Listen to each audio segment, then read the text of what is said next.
देखो हम लोग जो है कितने पार्ट हो चुके हैं केमिस्ट्री के, 4 पार्ट। कितने हो गए? और अब कौन सा पार्ट है हमारा? 5वां। तो हम लोगों ने 4 पार्ट में क्या क्या पढ़ लिया था? बेसिक स्ट्रक्चर पढ़ लिया था, आइसोटोप आइसोबार भी हल्का हल्का जान लिया था, रेडियो एक्टिविटी भी जान ली थी, और उसके बाद फिर हम लोगों ने किनको जाना था? डाल्टन को, और किसको? थॉमसन को, और किसको जाना था? रदरफोर्ड को। आया कि नहीं आया? तो एक बार अब हम लोग, अब रदरफोर्ड के बाद हम किसको जानेंगे? नील्स बोर को जानेंगे। लेकिन रदरफोर्ड से लेके नील्स बोर की कहानी ना क्या है? बड़ी हेक्टिक। क्या है? बड़ी। और पहली चीज ये बताओ कि हम लोग को, तुम लोग कितने क्वेश्चन कर पा रहे थे? जो नीट वाला पेपर अब की हुआ था 21 जून को, उसमें से कितने क्वेश्चन कर पा रहे थे तुम लोग? मेरे ख्याल से 10-12 क्वेश्चन कर ले रहे थे। क्यों? केमिस्ट्री की कुछ भाषा समझ आ रही थी? केमिस्ट्री की मेरे ख्याल से 1-2 क्वेश्चन कर ले रहे थे। और फिजिक्स में कौन सा क्वेश्चन आया था? गामा रेडिएशन वाला। कौन सा था? कि गामा रेडिएशन का इस्तेमाल किसमें करते हैं? कैंसर पेशेंट में। किसमें करते हैं? उसमें तुम लोग देख रहे हो कि पेपर आ रहा होगा, तो तुमने उसको देखा होगा। कौन देखा होगा? रदरफोर्ड के 2 स्टूडेंट थे, क्या नाम था उनका? हाँ, मार्जिन और गाइगर को जाना होगा। उन्होंने क्या किया था? अल्फा पार्टिकल की स्कैटरिंग करी थी और अलग अलग क्या बनाए थे? प्लॉट बनाए थे। याद आया? अब सोचो हम लोग कहाँ पे? 9th में है, बट हम लोग को इतनी सारी चीजें आ रही है। और बायोलॉजी के बहुत सारे क्वेश्चन कर ले रहे थे। जैसे बायोलॉजी में आया था कि इसमें से कौन सा प्रोकैरियोट्स नहीं है। उसमें क्या था? फंगी। साइनोबैक्टीरिया था, लेकिन कंफ्यूज नहीं हुए ना कि साइनोबैक्टीरिया क्या है, प्रोकैरियोट क्या है। तो अब हम लोग जो है देखते हैं क्या चीज, कि हम लोगों ने किसको पढ़ लिया था बेटा? डाल्टन को। किसको पढ़ लिया था? और किसको हम लोगों ने पढ़ लिया था? बोलो भाई। थॉमसन। किसको पढ़ लिया था? थॉमसन। और हमने किसको पढ़ लिया था? रदरफोर्ड को। किसको पढ़ लिया था? रदरफोर्ड को। अब हमको किसको पढ़ना बाकी है बेटा? Niels Bohr. किसको? लेकिन नील्स बोहर को तुम तभी समझ पाओगे जब तुम किसको समझोगे? मैक्सवेल को। और किसको समझोगे? प्लांक को। समझोगे? किसको समझोगे? मैक्सवेल को और प्लांक को। किसको? प्लांक को। जब तक तुम इन 2 साइंटिस्ट को नहीं समझोगे, तुम नील्स बोहर को कभी समझ पाओगे ही नहीं। तो हम लोगों ने लमसम ये सारी चीज जान ली कि नहीं जान ली? अब हम लोग ये जानने की कोशिश करते हैं कि इन तीनों साइंटिस्टों के जरिए हम कैसे कहाँ पहुंचेंगे? नील्स बोहर को। कैसे पहुंचेंगे?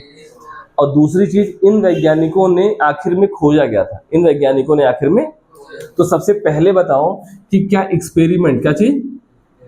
डाल्टन ने कोई एक्सपेरिमेंट किया था? नहीं, कोई एक्सपेरिमेंट।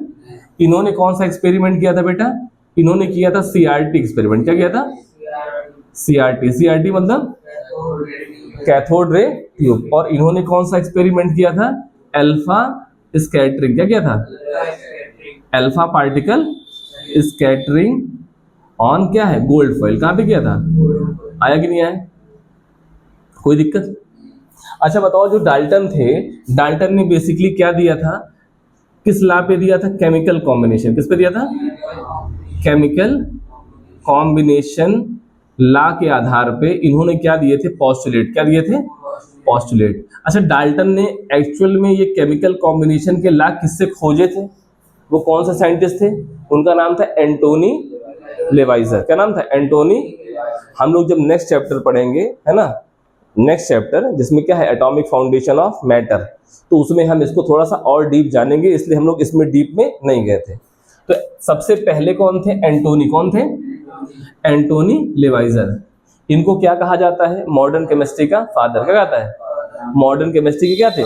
सबसे पहली बार इन्होंने ही बताया था कि ना तो मास को बनाया जा सकता है और ना तो मास को खत्म किया जा सकता है। तो इन्होंने कौन सा लॉ दिया था? Law of conservation of mass. और एक और साइंटिस्ट थे, उनका क्या नाम था? प्रोस्ट। क्या नाम था? प्रोस्ट थे। इन्होंने भी क्या दिया था? Chemical law. आया नहीं आया? इन लॉ के आधार पे डाल्टन ने दुनिया को 3 चीजें बताई जो गलत साबित हो गई। ठीक है ना? हम बहुत डिस्कस नहीं करेंगे, सिर्फ हम जानना चाह रहे हैं कि हम नील्स बोहर तक कैसे पहुंचेंगे। आया नहीं आया? तो डाल्टन ने क्या चीज बताया? डाल्टन ने बोला था कि एटम जो है बेटा वो क्या है? इंडिविजिबल। क्या है? कोई दिक्कत? उसके बाद इन्होंने और क्या चीज बताई थी? कि एटम के पास कोई भी इंटरनल स्ट्रक्चर, यानी कि कोई भी इंटरनल स्ट्रक्चर इनके पास नहीं होता। कोई प्रॉब्लम? उसके बाद इन्होंने बताया था कि एटम के पास ना तो कोई क्या होता है? आइसोटोप, और ना तो कोई क्या होता है? आइसो। कोई दिक्कत? आइसो बार। यानी कि डाल्टन के जो पोस्टुलेट थे, उस पोस्टुलेट में क्या थे? सब सही थे। क्या थे? लेकिन ये 3 पोस्टुलेट क्या थे? गलत थे। क्या थे? जल रही लाइट ना, ठीक है, समझे नहीं समझे? तो इन 3 पोस्टुलेटों को आधार किसने बनाया? थॉमसन ने। किसने बनाया? और थॉमसन ने किसकी हेल्प ली? एक्चुअल में जो सीआरटी एक्सपेरिमेंट था, क्या था? तो इस सीआरटी ट्यूब को बनाया किसने था बेटा? विलियम, कौन बनाए थे? William Crookes. अगर विलियम क्रुक ने क्या नहीं बनाया होता? सीआरटी, सीआरटी मतलब cathode ray tube. Cathode ray tube कभी भी थॉमसन ने नहीं बनाई। किसने बनाई? विलियम क्रुक्स ने। और थॉमसन ने उनकी उस कैथोड रे ट्यूब का इस्तेमाल करके क्या चीज डिस्कवर किया बेटा? इलेक्ट्रॉन। क्या चीज डिस्कवर किया? यानी कि इस एक्सपेरिमेंट से हमको क्या पता लगा कि एटम में एक्चुअल में क्या होता है? इलेक्ट्रॉन। क्या होता है? और उन्होंने क्या चीज बताई दुनिया को? बोलो भाई। और उन्होंने क्या बताया दुनिया को? उन्होंने बताया पहली बार E/M रेशियो। क्या बताया? आया कि नहीं आया? तो यानी कि थॉमसन ने 2 चीजें बताई। क्या बताई? इलेक्ट्रॉन बताया और क्या बताया? E/M ratio. आया कि नहीं आया? उन्होंने बताया कि इलेक्ट्रॉन का चार्ज कैसा होता है? माइनस। ये जो माइनस चार्ज बताया वो किस आधार बताया? E/M रेशियो पे। आया कि नहीं आया? उसके बाद इन्होंने एक मॉडल दिया। क्या दिया? उस मॉडल का नाम क्या था? Plum pudding model. और ये प्लम पुडिंग मॉडल और दूसरा क्या था? इसको और किस नाम से जानते हैं? Watermelon model. क्या बोलते हैं? वाटरमेलन। यानी कि थॉमसन ने डाल्टन के 3 पोस्टुलेट, जिसमें उन्होंने बताया था कि एटम क्या है? इंडिविजिबल, इसको गलत साबित कर दिया। सीआरटी से क्या खोज लिया उन्होंने? इलेक्ट्रॉन। और जो इलेक्ट्रॉन है वो एक्चुअल में क्या है बेटा? पार्टिकल। क्या है? पार्टिकल का मतलब होता है मास। पार्टिकल का मतलब क्या होता है? क्या होता है? देखो, E/M का मतलब क्या हुआ? E से हो गया चार्ज। क्या हो गया? और M से क्या हो गया? मास। यानी कि उन्होंने चार्ज को भी बताया और किसको बताया? मास को। बताया नहीं, उनको पता नहीं था कि इलेक्ट्रॉन का मास कितना होता है और इलेक्ट्रॉन का चार्ज कितना होता है, लेकिन उनको क्या पता था? E/M रेशियो का कैलकुलेशन। क्या पता था? E/M का कैलकुलेशन। उनको E/M का जो रिजल्ट था वो पता था, E/M का रिजल्ट, लेकिन उनको इलेक्ट्रॉन के चार्ज के बारे में नहीं पता था, कितना चार्ज होता है और कितना मास होता है। तो उन्होंने E/M रेशियो से बताया दुनिया को कि इलेक्ट्रॉन के पास क्या होता है? चार्ज, और इलेक्ट्रॉन के पास क्या होता है? मास। और उन्होंने पहली बार एटम से इलेक्ट्रॉन को क्या कर दिया? अलग। कोई दिक्कत? और उन्होंने मॉडल कौन सा दिया? प्लम पुडिंग और वाटरमेलन। ये प्लम पुडिंग और वाटरमेलन मॉडल जो थे, ये एटम के इंटरनल स्ट्रक्चर को बताने का एक तरीका था, लेकिन ये स्ट्रक्चर का तरीका क्या हो गया? फेल। क्योंकि इस स्ट्रक्चर में, यानी कि इंटरनल स्ट्रक्चर में, इन्होंने क्या बताया कि जो पॉजिटिव क्या है? पॉजिटिव चार्ज है वो पूरे के पूरे स्फीयर में क्या है? यूनिफॉर्मली डिस्ट्रीब्यूटेड है कि नहीं? और जो इलेक्ट्रॉन है वो क्या है? एम्बेडेड है बीच बीच में। ऐसा उन्होंने बोला था। लेकिन अब इन्होंने इसको बोला, लेकिन ये मॉडल का क्या हो गया? फेल। कब फेल हो गया? जब रदरफोर्ड ने कौन सा एक्सपेरिमेंट किया? Alpha scattering. क्या किया? यानी कि अल्फा पार्टिकल स्कैटरिंग एक्सपेरिमेंट किया। किस पे किया? गोल्ड फॉइल पे। अच्छा बताओ कि रदरफोर्ड ने जब एक्सपेरिमेंट किया तो इनकी हेल्प कौन कर रहा था? बोलो, कौन कर रहा था इनकी हेल्प? इनकी हेल्प कर रहे थे 2 लोग। एक का नाम क्या था? गाइगर। और एक का नाम क्या था? मार्शल। क्या नाम था? तुम लोग जब इंटर में जाओगे 12th में, तो तुमको इसका एक्सपेरिमेंट पढ़ना पड़ेगा, ठीक है ना, कि आखिर में कैसे था। तो रदरफोर्ड ने जब एक्सपेरिमेंट किया तो इस एक्सपेरिमेंट में उन्होंने किसका इस्तेमाल किया बेटा? अल्फा पार्टिकल का। कैसे किया? और अल्फा पार्टिकल किसके इक्वल टू होता था? हीलियम न्यूक्लियस के। तो इन्होंने देखा कि जो हमारी गोल्ड फॉइल थी उसमें जो एटम था, उस एटम में 99% जो अल्फा पार्टिकल थे उसमें कोई भी डिफ्लेक्शन नहीं था, यानी कि नो डिफ्लेक्शन था। क्या था? उसके बाद 1% में क्या था? माइन्यूट सा स्मॉल डिफ्लेक्शन था। क्या था? स्मॉल डिफ्लेक्शन था। और उसके बाद 0.005%। कितना? यानी कि 20,000 अल्फा पार्टिकल में सिर्फ एक। कितना? 20,000 अल्फा पार्टिकल में एक ऐसा पार्टिकल था जो यहां से क्या हो गया? Bounce back. क्या हो गया? Bounce back. तो ये जो बाउंस बैक वाला जो अल्फा पार्टिकल था, इसने डिसाइड किया कि गोल्ड का एटम जो है बेटा, उस एटम के अंदर जो न्यूक्लियस है वो क्या है? 0.005%, यानी इसके पूरे एरिया क्या है? 0.005%। तो इन्होंने पहली बार दुनिया को कौन सा मॉडल दिया? Nuclear model. क्या दिया? Nuclear model. और इस न्यूक्लियर मॉडल में इन्होंने बताया एटम के स्ट्रक्चर को, और इन्होंने बताया कि एटम के स्ट्रक्चर में जो न्यूक्लियस होता है वो बहुत क्या होता है, कंसंट्रेटेड होता है। इसके अंदर क्या होता है, पॉजिटिव चार्ज होता है, और ये पूरे एटम के क्षेत्रफल का 0.005% हिस्सा होता है। ठीक है, आया कि नहीं आया? और इनको हम बोलते हैं फादर ऑफ न्यूक्लियर फिजिक्स। क्या बोलते हैं? Father of nuclear physics. कोई दिक्कत? अब यहां तक तो हम लोग क्या हो गए, समझ गए, ठीक है ना। और इन्होंने ये भी बताया कि इस न्यूक्लियस में जो इलेक्ट्रॉन पाए जाते हैं ये इस न्यूक्लियस के चारों तरफ क्या करते हैं, रिवॉल्व क्या करते हैं, यानी कि चक्कर लगाते हैं। क्या लगाते हैं? चक्कर लगाते हैं। आया कि नहीं आया? ठीक, इतनी चीजें हम लोग अभी तक क्या कर चुके थे, पढ़ चुके। थोड़ी देर पास कर दो, ठीक है। गर्मी बहुत ज्यादा है, पानी पीना अत्यंत क्या है, आवश्यक। तो ठीक है, आगे नहीं आ गया इतना। तो इसमें इन्होंने एक रेशियो खोजा। क्या खोजा? एक रेशियो खोजा। किसने? थॉमसन ने। E/m ratio. क्या खोजा? E का मतलब क्या हो गया, चार्ज। क्या हो गया? और m का मतलब क्या हो गया, मास। क्या हो गया? ये कितना था, 1.76 इंटू 10⁻11 क्या है, कूलाम पर केजी। क्या है? कूलाम पर केजी। आया कि नहीं आया? अब तुमको यही नहीं पता कि कूलाम क्या होता है और E/m क्या होता है। आया कि नहीं आया? उसके बाद एक और साइंटिस्ट थे। क्या थे? देखो, अब ये सारी कहानी खत्म हो गई। तुम्हारे डाल्टन, रदरफोर्ड और थॉमसन की कहानी खत्म हो गई। अब हम तुमको यहां से लेके कहां जा रहे हैं, नील्स बोहर पे। कहां ले जा रहे हैं? लेकिन तुमको नील्स बोहर पे जाने से पहले तुम्हें कुछ चीजें पता होनी चाहिए। अगर तुम उन चीजों को नहीं पता करोगे तो तुम कभी नील्स बोहर को समझ ही नहीं पाओगे, ठीक है ना। और तुम कभी मॉडर्न एटॉमिक थ्योरी को समझ नहीं पाओगे कि आखिर में एटम है क्या। तुम्हारे चैप्टर का नाम क्या है? Journey inside the. तो जर्नी इनसाइड द एटम ही तो है। बहुत सारी चीजें किताबों में लिखी नहीं रहती हैं। देखो, एक्चुअल में जो किताब बनाई जाती है ना, वो पूरे ऑल इंडिया के हिसाब से बनाई गई है। उसमें बहुत सारे बच्चे ऐसे हैं जो रूरल इलाके में पढ़ते हैं, कुछ अर्बन में पढ़ते हैं, कुछ पढ़ने में कमजोर हैं, किसी का मन है कि नहीं हम आर्ट्स लेंगे, लेकिन 9th में कंपलसरी है साइंस। क्या है? लेकिन वो किसके लिए है, मतलब पूरे के पूरे बच्चों के लिए है। लेकिन उसमें से कुछ बच्चे ऐसे हैं जो नीट क्वालिफाई करना चाहते हैं, कुछ ऐसे बच्चे हैं जो IIT क्वालिफाई करना चाहते हैं, कुछ बच्चे हैं जो यूपी बोर्ड में टॉप करना चाहते हैं, कुछ बच्चे हैं जिनको सिर्फ और सिर्फ पास होना है, कुछ बच्चे पास भी नहीं होना चाहते, बस खाली कॉलेज में एडमिशन ले लिए। तो सिलेबस तो सबके लिए एक ही जैसा है ना। लेकिन अब हमको अगर इस देश की सबसे प्रतिष्ठित परीक्षाओं में बैठना है और उन प्रतिष्ठित परीक्षाओं को अगर हमको पास करना है तो हमको अपना लेवल बहुत अप रखना पड़ेगा। क्या करना होगा? क्योंकि हमको आज नहीं तो कल इस चीज़ को पढ़ना ही पढ़ना है। तो जब हमको पढ़ना है और आज हमारे 9th में अगर हमारे पास समय है तो हम उसका यूटिलाइज करके चीज़ों को जानें, ठीक है ना। क्योंकि अभी तक तो मेरे ख्याल से जितनी चीज़ें मैंने बताई, कहीं कोई कन्फ्यूज़न, यहीं पे कन्फ्यूज़न आ रही होगी E/m पे कि E/m कौन सी चीज़ आ गया। तो वही मैं तुमको बताने जा रहा हूँ कि कन्फ्यूज़न क्या हो जाए, खत्म।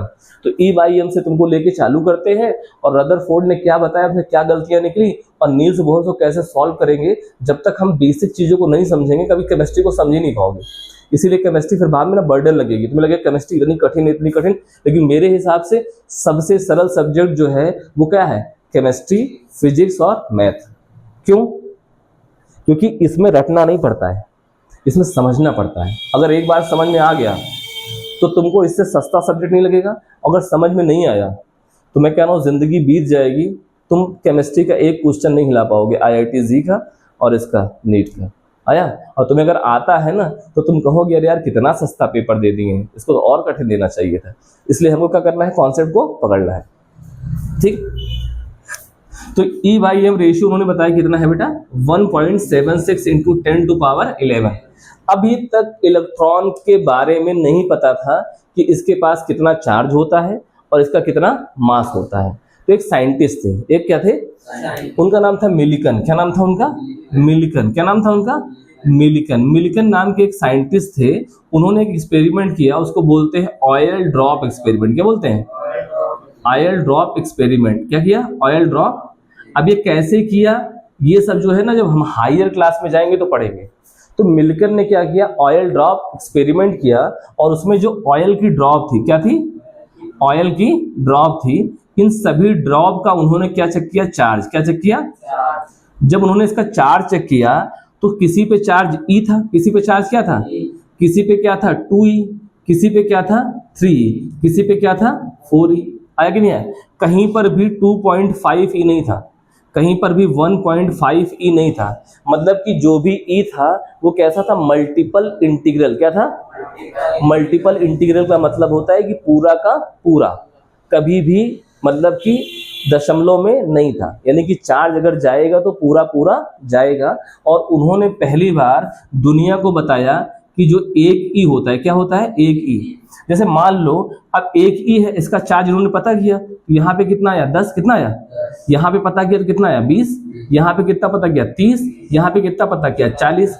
इसका मतलब है कि ये सारे के सारे चार्ज जो है वो एक ही चीज से मिलके बने हुए हैं।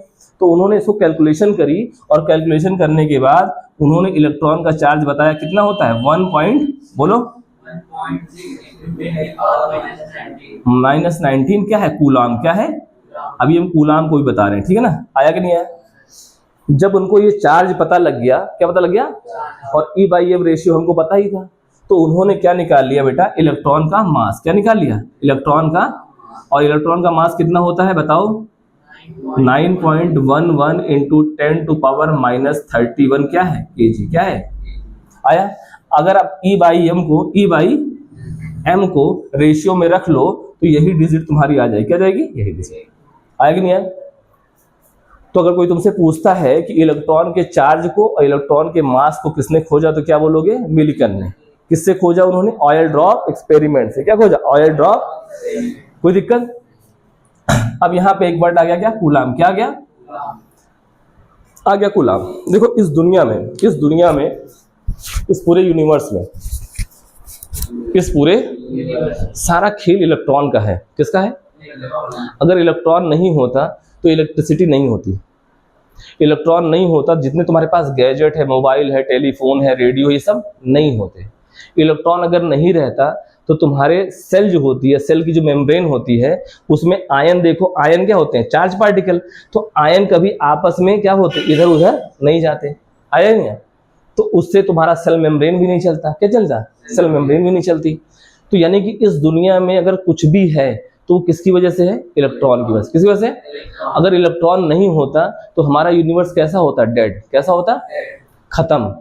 आज जो भी संभावनाएं, जो भी चीजें हैं, वो सारी की सारी किस वजह से, इलेक्ट्रॉन। पूरी की पूरी केमिस्ट्री किस पे बेस है, इलेक्ट्रॉन पे। किस पे बेस है, सारी की सारी चीजें जिस पे बेस है, इलेक्ट्रॉन पे। है कि नहीं है। तो ये खोज बहुत बड़ी थी। अगर देखा जाए केमिस्ट्री के इतिहास में तो थॉमसन से बड़ा साइंटिस्ट कोई नहीं, और थॉमसन से भी बड़ा कोई था तो कौन थे, विलियम क्रुक्स। अगर उन्होंने CRT न खोजी होती तो कैथोड रे न मिलती, कैथोड रे न मिलती तो इलेक्ट्रॉन न मिलता, और अगर इलेक्ट्रॉन न मिलता और थॉमसन न मिलते तो E/m रेशियो न मिलता, E/m रेशियो न मिलता तो कौन, मिल्कन न मिलते। मिल्कन ने ऑयल ड्रॉप एक्सपेरिमेंट न करा होता तो ना तो हमको इलेक्ट्रॉन का चार्ज पता लगता और ना तो हमको इलेक्ट्रॉन का मास पता लगता। ये तो हमको इतना पता लग गया, लेकिन आप बोलोगे सर कि आप इतना बता रहे हो, ये कैसे इलेक्ट्रिक, कैसे ये सब वो सब, ये सब हमको समझ में नहीं आ रहा। तो अब इसके आगे कहानी और चालू होती है। एक्चुअल में E/m का मतलब क्या होता है, क्या होता है, देखो E/m का मतलब बेटा ऐसा होता है, E/m एक्चुअल में है क्या। देखो E का मतलब क्या हो गया, चार्ज। क्या हो गया, मिल्कन ने बताया कि चार्ज कहीं पर भी जाएगा, क्या चीज, चार्ज कहीं पर भी रहेगा तो हमेशा क्या रहेगा, मल्टीपल इंटीग्रल के रूप में। क्या रहेगा, मतलब आधा नहीं जाएगा, जाएगा तो कितना जाएगा, पूरा। यानी कि उन्होंने इस जब ऑयल ड्रॉप का एक्सपेरिमेंट किया तो जितनी भी ड्रॉप थी उस ड्रॉप पे जब वो माप रहे थे तो उनको हर जगह चार्ज कितना दिखाई देता था, 1.6 इंटू 10 टू पावर क्या है, -19। कहीं पर 2 चार्ज होता था, कहीं पे 3 होता था और कहीं पे 4 होता था। उसके बाद जब और आगे गए तो प्रोटॉन, क्या चीज, प्रोटॉन के पास क्या होता है, पॉजिटिव चार्ज। क्या होता है, तो उसका भी चार्ज जब देखा गया तो बेटा कितना निकला, 1.6 इंटू 10 टू पावर -19। आएगा नहीं है। उसके बाद जब सोडियम, क्या है, सोडियम में प्लस है कि नहीं है, तो इसका भी देखा गया तो क्या निकला चार्ज का, 1.6 इंटू 10 टू पावर -19। अगर मान लो कोई कैटायन है, ये तो कैटायन ही तो है, अगर मान लो कोई एनायन है, इसका भी चार्ज अगर देखा गया तो कितना मिला हमेशा, 1.6 इंटू 10 टू पावर -19। यानी कि इस दुनिया में जितने भी एटम है, क्या है, चाहे एटम हो, चाहे पार्टिकल हो और चाहे मॉलिक्यूल हो, अगर उसके पास कोई चार्ज है तो कितना होगा हमेशा, 1.6 इंटू 10 टू पावर -19 कूलाम। है कि नहीं है। और हमेशा कैसा होगा, इंटीग्रल, यानी किसी के पास 1 प्लस होगा तो 1 चार्ज, किसी के पास 2 प्लस है तो 2 चार्ज। दोनों चार्ज क्या है, बराबर, कोई प्लस होगा और कोई क्या होगा, माइनस। कोई क्या होगा, जैसे इलेक्ट्रॉन का चार्ज कैसा है, इलेक्ट्रॉन का चार्ज कैसा है, माइनस क्या है, इलेक्ट्रॉन का चार्ज क्या है, -1.6 इंटू 10⁻19। इसीलिए एटम में जब किसकी संख्या, इलेक्ट्रॉन की संख्या और प्रोटॉन की संख्या बराबर हो जाती है तो ये एटम हमारा क्या होता है बेटा, न्यूट्रल। क्या होता है, अगर मान लो इसके पास एक इलेक्ट्रॉन ज्यादा आ गया तो इसका मतलब -1.6 इंटू 10⁻19 कूलम आ गया, आया कि नहीं आया? लेकिन इसका मतलब क्या हुआ, इसका देखो चार्ज तो कांस्टेंट है, चार्ज क्या है, यानी कहीं पर भी चार्ज बदल रहा है, लेकिन मास तो बदल रहा है, तो E/m रेशियो क्या होगा, बदलेगा, E/m रेशियो। अच्छा मान लो E/m में, किसमें, E/m में, अगर मान लो E क्या है बराबर, E क्या है हमेशा कांस्टेंट है, अगर मान लो m छोटा, क्या होगा m, तो E/m रेशियो कैसा आएगा, ज्यादा। कैसा आएगा, नहीं समझे, अगर मास कम है, क्या है, मास कम, तो E/m रेशियो क्या होगा, ज्यादा। अगर मास क्या है, ज्यादा, तो E/m रेशियो क्या होगा, कम। तो जिसका E/m रेशियो ज्यादा होगा और जिसका E/m रेशियो कम होगा, इससे हमको जानते हो क्या पता लगेगा बेटा, डिफ्लेक्शन। क्या पता लगेगा, क्या पता लगेगा, जैसे ट्रक को मोड़ोगे तो टाइम, भारी चीज है तो देर मुड़ेगी, साइकिल सट से मुड़ जाएगी, आएगा नहीं आए, तो जो भारी मास है वो क्या होगा, कम मुड़ेगा, और जो इलेक्ट्रॉन है वो क्या होगा, हल्का मुड़ेगा। और इस दुनिया का सबसे हल्का पार्टिकल कौन है, इलेक्ट्रॉन। क्या है, इलेक्ट्रॉन के बाद अगर कोई दूसरा पार्टिकल भारी है तो कौन है, प्रोटॉन। उसके बाद कौन है, तो न्यूट्रॉन। प्रोटॉन से न्यूट्रॉन हल्का सा ज्यादा क्या है दशमलव में है। उसके बाद उससे भारी एटम होंगे, उससे भारी जो भारी नंबर वाले प्रोटॉन वाले एटम है वो होंगे, फिर क्या होंगे, मॉलिक्यूल होंगे। यानी दुनिया का सबसे छोटा एटम कौन सा है, पार्टिकल कौन सा है, इलेक्ट्रॉन। तो सबसे ज्यादा डिफ्लेक्शन किसका होगा, इलेक्ट्रॉन का। इसी डिफ्लेक्शन के आधार पर हम कोई भी पार्टिकल अलग कर सकते हैं। क्या करते हैं, कोई भी पार्टिकल। और इसी पार्टिकल को अलग करने का तरीका क्या है, E/m, जिसको सिखाया था किसने, जे थॉमसन ने। तुमको किसी भी दवा से कोई केमिकल निकालना हो तो क्या करोगे, E/m रेशियो का इस्तेमाल। किसी भी तुमको पानी में से आयन निकालना हो, कहीं से कुछ भी निकालना हो, आयन, तुमको आइसोटोप पता करने जितने भी आइसोटोप हैं सबके मास क्या है, अलग अलग। मास क्या है, चार्ज क्या है, सेम। तीनों को अगर डिफ्लेक्शन कराओगे, तीनों का डिफ्लेक्शन क्या होगा, अलग अलग, आएगा नहीं है। तो हम तीनों चीजों क्या कर सकते हैं, सेपरेट। और इस टेक्निक को बोलते हैं मास स्पेक्ट्रोस्कोपी। क्या बोलते हैं, क्या बोलते हैं, मास। यानी कि E/m का सबसे ज्यादा इस्तेमाल किसमें है बेटा, मास स्पेक्ट्रोस्कोपी में, आएगा नहीं है। इसी मास स्पेक्ट्रोस्कोपी का इस्तेमाल करके रदरफोर्ड ने भी रेडियो एक्टिव एलिमेंट में से अल्फा पार्टिकल को अलग किया होगा। नहीं तो कैसे पहचाने कौन अल्फा कौन बीटा, क्योंकि बीटा का मास क्या है, अलग, अल्फा का मास क्या है, अलग। तभी तो इन्होंने अल्फा को सेपरेट किया होगा, तभी तो एक्सपेरिमेंट कर पाए होंगे। अगर E/m नहीं निकला होता तो कर पाते। बात समझ रहे हो, ये नॉलेज धीरे धीरे तुम डीप में जा रहे हो। कहां जा रहे हो, समझ आ रहा है, आया नहीं आया। तो E/m समझ में आ गया, नहीं आ गया, ठीक, कोई दिक्कत। अब रदरफोर्ड के मॉडल में एक कमी थी। रदरफोर्ड के मॉडल में एक वो कमी क्या थी कि न्यूक्लियस के चारों तरफ इलेक्ट्रॉन क्या करता है, रिवॉल्व। क्या करता है, ये कमी थी। ये क्या थी, लेकिन उस समय सबको लग रहा था, कोई बात नहीं, सबको लग रहा था, क्योंकि लोगों को पता ही नहीं था कि आखिर में हो क्या रहा है, आखिर में हो क्या रहा है। पास करो, हम बताते हैं इसको मिटा के। हो गया, E/m समझ में आ गया, मास स्पेक्ट्रोस्कोपी समझ आ गई, डिफ्लेक्शन समझ आ गया। E/m नहीं होता तो अपने लोग क्या कर सकते हैं, कोई भी पार्टिकल को अलग अलग नहीं कर पाते। E/m निकाला तभी रदरफोर्ड कर पाए, नहीं रदरफोर्ड नहीं कर पाए। रदरफोर्ड जो है एक्चुअल में देखा जाए तो उनको थैंक्स बोलना चाहिए किसको, थॉमसन को। किसको बोलना चाहिए, अगर थॉमसन ने E/m नहीं बनाया होता तो कभी भी रेडियो एक्टिव एलिमेंट में से अल्फा पार्टिकल को अलग ही नहीं कर पाते, आएगा नहीं आया। चलो दूसरी चीज, अब देखो एक्चुअल में यहां पर क्या आ गया बेटा, इलेक्ट्रॉन। क्या आ गया, इलेक्ट्रॉन के ऊपर एक चार्ज होता है कि नहीं होता है। इस चार्ज को हम किससे डिनोट करते हैं, माइनस से। माइनस और प्लस का कोई मतलब नहीं, सिर्फ पहचानने का मतलब क्या है। जैसे मेल फीमेल पहचानने का मतलब, वैसे माइनस प्लस क्या है, पहचानना। माइनस कुछ होता नहीं है। अब इलेक्ट्रॉन का माइनस का मतलब क्या हुआ, ये क्या है एक्चुअल में, इलेक्ट्रिक चार्ज। क्या है, ये क्या है, इलेक्ट्रिक चार्ज। क्या है, इलेक्ट्रिक, आया कि नहीं आया, ठीक। इलेक्ट्रिक चार्ज कैसा होता है, क्वांटाइज्ड। कैसा होता है, क्वांटाइज्ड का मतलब है कि मल्टीपल इंटीग्रल में ही होगा। क्या होगा, मल्टीपल इंटीग्रल, यानी कि उसकी अपनी एक क्या है, यूनिट है। उससे उसको आप छोटा नहीं कर सकते, उससे आप उसको बड़ा नहीं कर सकते। जैसे तुम्हारे पास 10 की नोट है तुम्हारे पास सिर्फ 10 की नोट है तो तुमको अगर 1000 रुपए चाहिए तो तुमको 10 की 100 नोट रखनी पड़ेगी। अगर तुमको 100 रुपए चाहिए तो तुम्हें 10 की 10 नोट रखनी पड़ेगी। आया? तो इसके पास क्या है बेटा? Electric charge. क्या है? Electric charge. अब इलेक्ट्रिक चार्ज होता क्या है? इलेक्ट्रिक चार्ज होता है। देखो ध्यान दो, इलेक्ट्रिक चार्ज होता क्या है। देखो अगर मान लो यहाँ पे क्या लगा है, ई माइनस, क्या लगा है, अगर इसके पास अगर तुम P प्लस लेके, क्या लेके आओगे, P प्लस, तो ये इसको अपनी तरफ खींचेगा कि रिपल करेगा? अट्रैक्ट करेगा। क्यों अट्रैक्ट करेगा? क्योंकि दोनों के चार्ज क्या है, अपोजिट। दोनों के चार्ज क्या है? अगर मान लो इसके पास तुम इलेक्ट्रॉन लेकर आओगे पास में, तो इलेक्ट्रॉन को रिपल करेगा कि खींचेगा? क्या करेगा? यानी कि इस चार्ज के पास एक क्या है, पावर। एक क्या है? इस पावर के जरिए ये अपोजिट चार्ज को अपनी तरफ खींचता है और सेम चार्ज को करता है। इस पावर को बोलते हैं बेटा इलेक्ट्रिक फोर्स। क्या बोलते हैं? क्या बोलते हैं? Electric force. आया कि नहीं आया? यानी कि इलेक्ट्रिक चार्ज के पास क्या होती है? Electric force.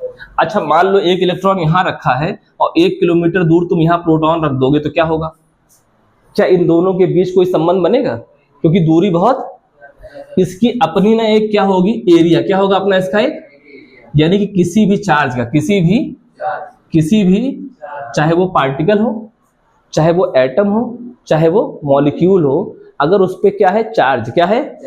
क्या है? चार्ज का मतलब इलेक्ट्रॉन। चार्ज का मतलब इलेक्ट्रॉन ज्यादा या कम तो क्या बन जाएगा? चार्ज। तो जब चार्ज बनेगा तो इसकी एक एरिया होगा ना। क्या होगा इसका एक? इस एरिया के अंदर जब कोई पॉजिटिव या निगेटिव चीज आएगी तभी तो रिपल्शन और अट्रैक्शन होगा। तो इस एरिया को बोलते हैं बेटा इलेक्ट्रिक फील्ड। क्या बोलते हैं?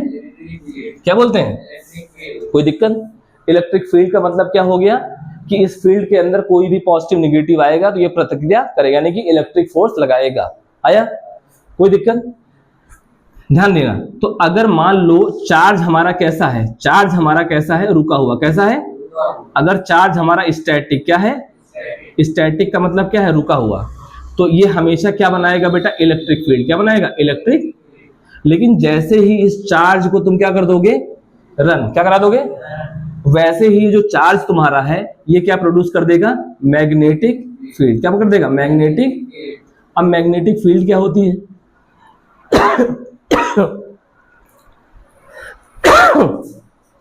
बहुत डीप में नहीं जाएंगे, बहुत डीप में। एक्चुअल में नेचर का नियम है। क्या है? नेचर का। जैसे कि कोई भी चीज ऊपर फेंकते हैं तो नीचे ही क्यों आती है? क्यों आती है? ग्रेविटेशन फोर्स कारण। आती नहीं आती? अब ये ग्रेविटेशनल फोर्स आती क्यों है? ये आती क्यों है? ये भी एक फिनोमिना है। क्या है? अब ये आगे बढ़ोगे। क्या बढ़ोगे? जब बहुत हायर साइज में जाओगे तब बढ़ोगे। ठीक है ना? सिर्फ इस स्तर के लिए इतना याद कर लो कि कोई भी रुका हुआ चार्ज, कोई भी रुका हुआ इलेक्ट्रिक चार्ज हमेशा क्या प्रोड्यूस करता है बेटा? Electric field. बताए थे। अगर ये स्टैटिक चार्ज अगर क्या करना चालू कर दे, रन, क्या करना चालू कर दे, तो ये अपने चारों तरफ जो है ना बेटा मैग्नेटिक फील्ड भी जनरेट कर लेता है। यानी कि जैसे ही इलेक्ट्रिक फील्ड चलेगी, क्या चलेगी? इलेक्ट्रिक, तो क्या जनरेट हो जाएगा? Magnetic field. आया कि नहीं आया? आया? कोई दिक्कत? अब इसमें दो सिचुएशन है। इसमें क्या है? दो सिचुएशन है। एक सिचुएशन ये है कि जब ये रन कर रहा है, क्या कर रहा है? इलेक्ट्रिक चार्ज तुम्हारा क्या कर रहा है? तो ये जो रन कर रहा है, ये रन कैसा कर रहा है? इसमें कोई एक्सेलरेशन है कि नहीं? एक्सीलरेशन। क्या है? और इसमें क्या है? एक्सीलरेशन। क्या है? एक्सीलरेशन का मतलब क्या होता है बेटा? एक्सीलरेशन का मतलब होता है स्पीड चेंज। क्या होता है? Speed change. यानी कि अगर तुम किसी सड़क पे 50 किलोमीटर की स्पीड से लगातार चल रहे हो तो क्या उसमें कोई एक्सीलरेशन माना जाएगा? नहीं। जब तुम स्पीड को धीमा करो या स्पीड को तेज करो तभी क्या माना जाएगा? एक्सीलरेशन। क्या मानेगा? जैसे आप मोटरसाइकिल चलाते हो और तुम अपने हाथ को हिलाओ मत, हाथ को ऐसे ही रखे रहो, तो इसका मतलब नो एक्सीलरेशन। या तो धीमा कर दो और या तो तेज कर दो, या तो छोड़ दो या तो तेज कर दो, तो तुम्हारा पहिया क्या होगा? तेजी घूमेगा, धीमे घूमेगा, होगा नहीं होगा? तो अगर कोई भी इलेक्ट्रिक चार्ज अगर कांस्टेंट स्पीड से चल रहा है तो उसमें एक्सेलरेशन क्या होगा? नहीं। क्या होगा? अगर कोई भी इलेक्ट्रिक चार्ज अगर कांस्टेंट स्पीड से नहीं चल रहा है, यानी कि अपनी स्पीड को धीमा तेज कर रहा है, तो उसमें क्या होगा बेटा? एक्सेलरेशन। क्या होगा? आया कि नहीं आया? एक्चुअल में अभी और आगे जब पढ़ोगे तो तुमको ये पता लगेगा कि स्पीड चेंज करना या ना करना ये तो एक मैटर तो ही है, लेकिन साथ में अगर तुमने डायरेक्शन चेंज कर दी, क्या कर दी, तो भी एक्सेलरेशन माना जाएगा। क्या माना जाएगा? यानी कि तुम सेम स्पीड से कहीं गोला लगा रहे हो, सेम स्पीड से किसी गोले पे नाच रहे हो, तो तुम्हारा एक्सेलरेशन होगा। क्यों होगा? क्योंकि तुम हर सेकंड हर पल अपनी डायरेक्शन को कर दे रहे हो चेंज, अपनी डायरेक्शन करो चेंज, करो नहीं करो, समय के साथ डायरेक्शन करो चेंज। तो एक्सेलरेशन का मेन मतलब क्या हुआ? सबसे पहला कि इसमें क्या होनी चाहिए, स्पीड चेंज। क्या होनी चाहिए? Speed change. अगर मान लो स्पीड चेंज नहीं कर रहे हो और क्या चेंज कर दे रहे हो, डायरेक्शन, क्या कर दे रहे हो, तो क्या माना जाएगा, एक्सेलरेशन। आया कि नहीं आया? ध्यान देना, जब भी हमारा इलेक्ट्रिक चार्ज क्या होगा बेटा, मूव करे, क्या करेगा, कब जब भी हमारा इलेक्ट्रिक चार्ज क्या होगा, मूव, क्या होगा, तो हमेशा क्या पैदा होगी, इलेक्ट्रिक फील्ड, और क्या पैदा होगी, मैग्नेटिक फील्ड। आया कि नहीं आया? तो इसमें भी पैदा हो रही है और इसमें भी पैदा हो रही है, इसमें भी पैदा हो रही है। तो मतलब क्या हुआ, दोनों में पैदा हो रही, तो मतलब क्या हुआ, हम कहा इतनी देर से बड़बड़ा रहे हैं। पहली चीज ये जान लो कि जिसमें एक्सेलरेशन नहीं होगा उसको हम बोलते हैं डीसी करंट। क्या बोलते हैं? अब तुम बोलोगे करंट क्या होती है, बता रहे हैं, इसको क्या बोलेंगे, डीसी। क्या बोलेंगे? और जिसमें एक्सेलरेशन होगा उसको क्या बोलेंगे, एसी। क्या बोलेंगे? तुम्हारे घर में जो लाइट आती है वो एसी है, वो क्या है, और तुम जो बैटरी से अपना फोन चलाते हो, जिसपे तुम हमको देख रहे हो, वो है एक्चुअल में क्या, डीसी। जितनी भी बैटरी है, पावर बैंक है, पावर बैंक सुने हो, जिससे मोबाइल चार्ज करते हो, ये सारे क्या है, बैटरी। क्या है? इसमें एक्सेलरेशन नहीं होता, इसमें इलेक्ट्रिक चार्ज का एक्सेलरेशन, तो इसमें आएगी, और इसमें क्या होता है, एक्सेलरेशन। तो जिसमें होता है उसको हम क्या बोलते हैं, डीसी, वो एसी। जिसमें नहीं होता क्या बोलते हैं, मगर दोनों के दोनों में क्या प्रोड्यूस हो रही है, ईएफ और एमएफ। ईएफ मतलब इलेक्ट्रिक फील्ड, और मगर ये दोनों में अंतर क्या है, दोनों में अंतर ये है बेटा, जैसे दोनों में अंतर ये है, ये समझ लो, एक बहता हुआ पानी, एक क्या है, नदी में बहता हुआ पानी एक ही डायरेक्शन में बह रहा है, धीमे धीमे। अच्छा मान लो अगर वही पानी को गोले में घुमाना चालू कर दो, तो जो गोले में घुमाएगा तो क्या होगा, उसमें लहरें पैदा होंगी। क्या होंगी, लहरें। क्या पैदा होंगी, जैसे समुद्र का, जैसे मोटा मोटा मान लो ये तालाब है, क्या है, इस तालाब में यहाँ पे क्या है, नाव। क्या है, इस नाव को अगर चप्पू चलाओ एक ही डायरेक्शन में, तो धीरे धीरे धीरे धीरे तुम क्या होगे, आगे की तरफ बढ़ते जाओगे। क्या बढ़ते जाओगे, बढ़ोगे, बढ़ोगे हैं। अगर तुम चप्पू को एक काम करो, एक बार आगे चलाओ, एक बार पीछे, एक बार आगे, एक बार पीछे, तो जब एक ही डायरेक्शन में चलाओगे तो एक अलग तरीके की वेव बनेगी, बनेगी। और जब एक बार आगे एक बार पीछे तो एक अलग तरीके की वेव बनेगी। तो ये वेव क्या होगी, बार बार जाएगी फिर लड़ेगी। इसको अगर तुम किनारे पे बैठ के देखोगे तो ये कैसे होगा, बार बार लहर जाएगी, ठीक है। ये क्या करेगी, लहर, जैसे समुद्र में देखो ज्वार भाटा आता है ना, तो लहर आती, भम भम भम आती है ना, वो समझ लो क्या है कि जहां पे चप्पू आगे पीछे दोनों डायरेक्शन में चल रहा है, वो एक्चुअल में तुम्हारी क्या है बेटा, एसी। क्या है, और जो एक डायरेक्शन में चल रहा है वो क्या है, डीसी। देखो इसमें इलेक्ट्रिक चार्ज आगे बढ़ा, इसमें इलेक्ट्रिक जो चार्ज था वो क्या बढ़ा, आगे बढ़ा, फिर आगे बढ़ा, फिर आगे बढ़ा, फिर आगे बढ़ा, फिर आगे बढ़ा, फिर आगे बढ़ा। आएंगे आप। लेकिन एसी में क्या होगा, एसी में इलेक्ट्रिक चार्ज आगे बढ़ा, फिर एक बार इधर बढ़ा, फिर इधर बढ़ा, और फिर इधर बढ़ा। यानी कि इसमें जो है इलेक्ट्रिक चार्ज जो है एक ही जगह पे रुका रहता है, लेकिन इसमें हो क्या रहा है, ऑस्किलेशन। क्या हो रहा है, क्या हो रहा है, OSCI, ऑस्किलेशन। क्या हो रहा है, ऑक्सीलेट कर रहा है। क्या कर रहा है, ऑक्सीलेट कर रहा है। क्या कर रहा है, ऑक्सीलेट को ही बोलते हैं वाइब्रेशन। क्या बोलते हैं, क्या बोले, तो एसी में क्या हो रहा है, ऑस्किलेशन हो रहा है, और क्या हो रहा है, वाइब्रेशन। और जब ऑस्किलेशन और वाइब्रेशन होगा तो electric field plus magnetic field मिलके पैदा कर देगी बेटा इलेक्ट्रोमैग्नेटिक वेव। क्या पैदा कर देगी, आया नहीं आया, अभी देखो वेव आ गया, क्या आ गया, और इसमें कोई भी इलेक्ट्रोमैग्नेटिक वेव पैदा नहीं होगी, क्योंकि ये क्या है, स्टीडी। क्या है, स्टीडी। और इसमें क्या है, इसमें क्या है, ऑस्किलेशन। क्या है, तो इसमें क्या पैदा होगी, इलेक्ट्रोमैग्नेटिक वेव, और जब इलेक्ट्रोमैग्नेटिक वेव पैदा होगी तो बेटा क्या पैदा हो जाएगी, इलेक्ट्रोमैग्नेटिक रेडिएशन। क्या पैदा होगी, electromagnetic radiation. What is the difference between the electromagnetic wave and electromagnetic radiation? Electromagnetic wave, electromagnetic जो एनर्जी, यानी कि इसके पास क्या है, वेव के पास क्या है, एनर्जी। क्या है, तो जो भी वेव जिस टाइप की एनर्जी, जिस टाइप की को लेके चलेगी उसको क्या बोलेंगे, ईएम रेडिएशन। क्या बोलेंगे? अगर तुमसे कोई पूछे कि ईएम वेव और ईएम रेडिएशन क्या है, तो बोलोगे ईएम वेव के पास एक स्पेसिफिक टाइप की क्या होती है, एनर्जी, और जिसके पास जो एनर्जी होगी वो उस टाइप की क्या होगी, इलेक्ट्रोमैग्नेटिक रेडिएशन। आया कि नहीं आया, कोई दिक्कत? अब थोड़ी देर के लिए अब तुम रदरफोर्ड को याद करो, उससे याद करो। रदरफोर्ड ने बोला, क्या बोला कि यहाँ पे है न्यूक्लियस, क्या है, और इसके चारों तरफ इलेक्ट्रॉन क्या कर रहा है, रिवॉल्व क्या कर रहा है। इलेक्ट्रॉन कैसा है, इलेक्ट्रिक चार्ज है कि नहीं। अब जब ये यहाँ पे रिवॉल्व मतलब कि नाच रहा है, नाच रहा है तो इसके पास स्पीड होगी कि नहीं होगी। जब स्पीड है तो ये गोले में नाच रहा है कि सीधा नाच रहा है, तो गोले में नाच रहा है तो एक्सेलरेशन होगा कि नहीं होगा।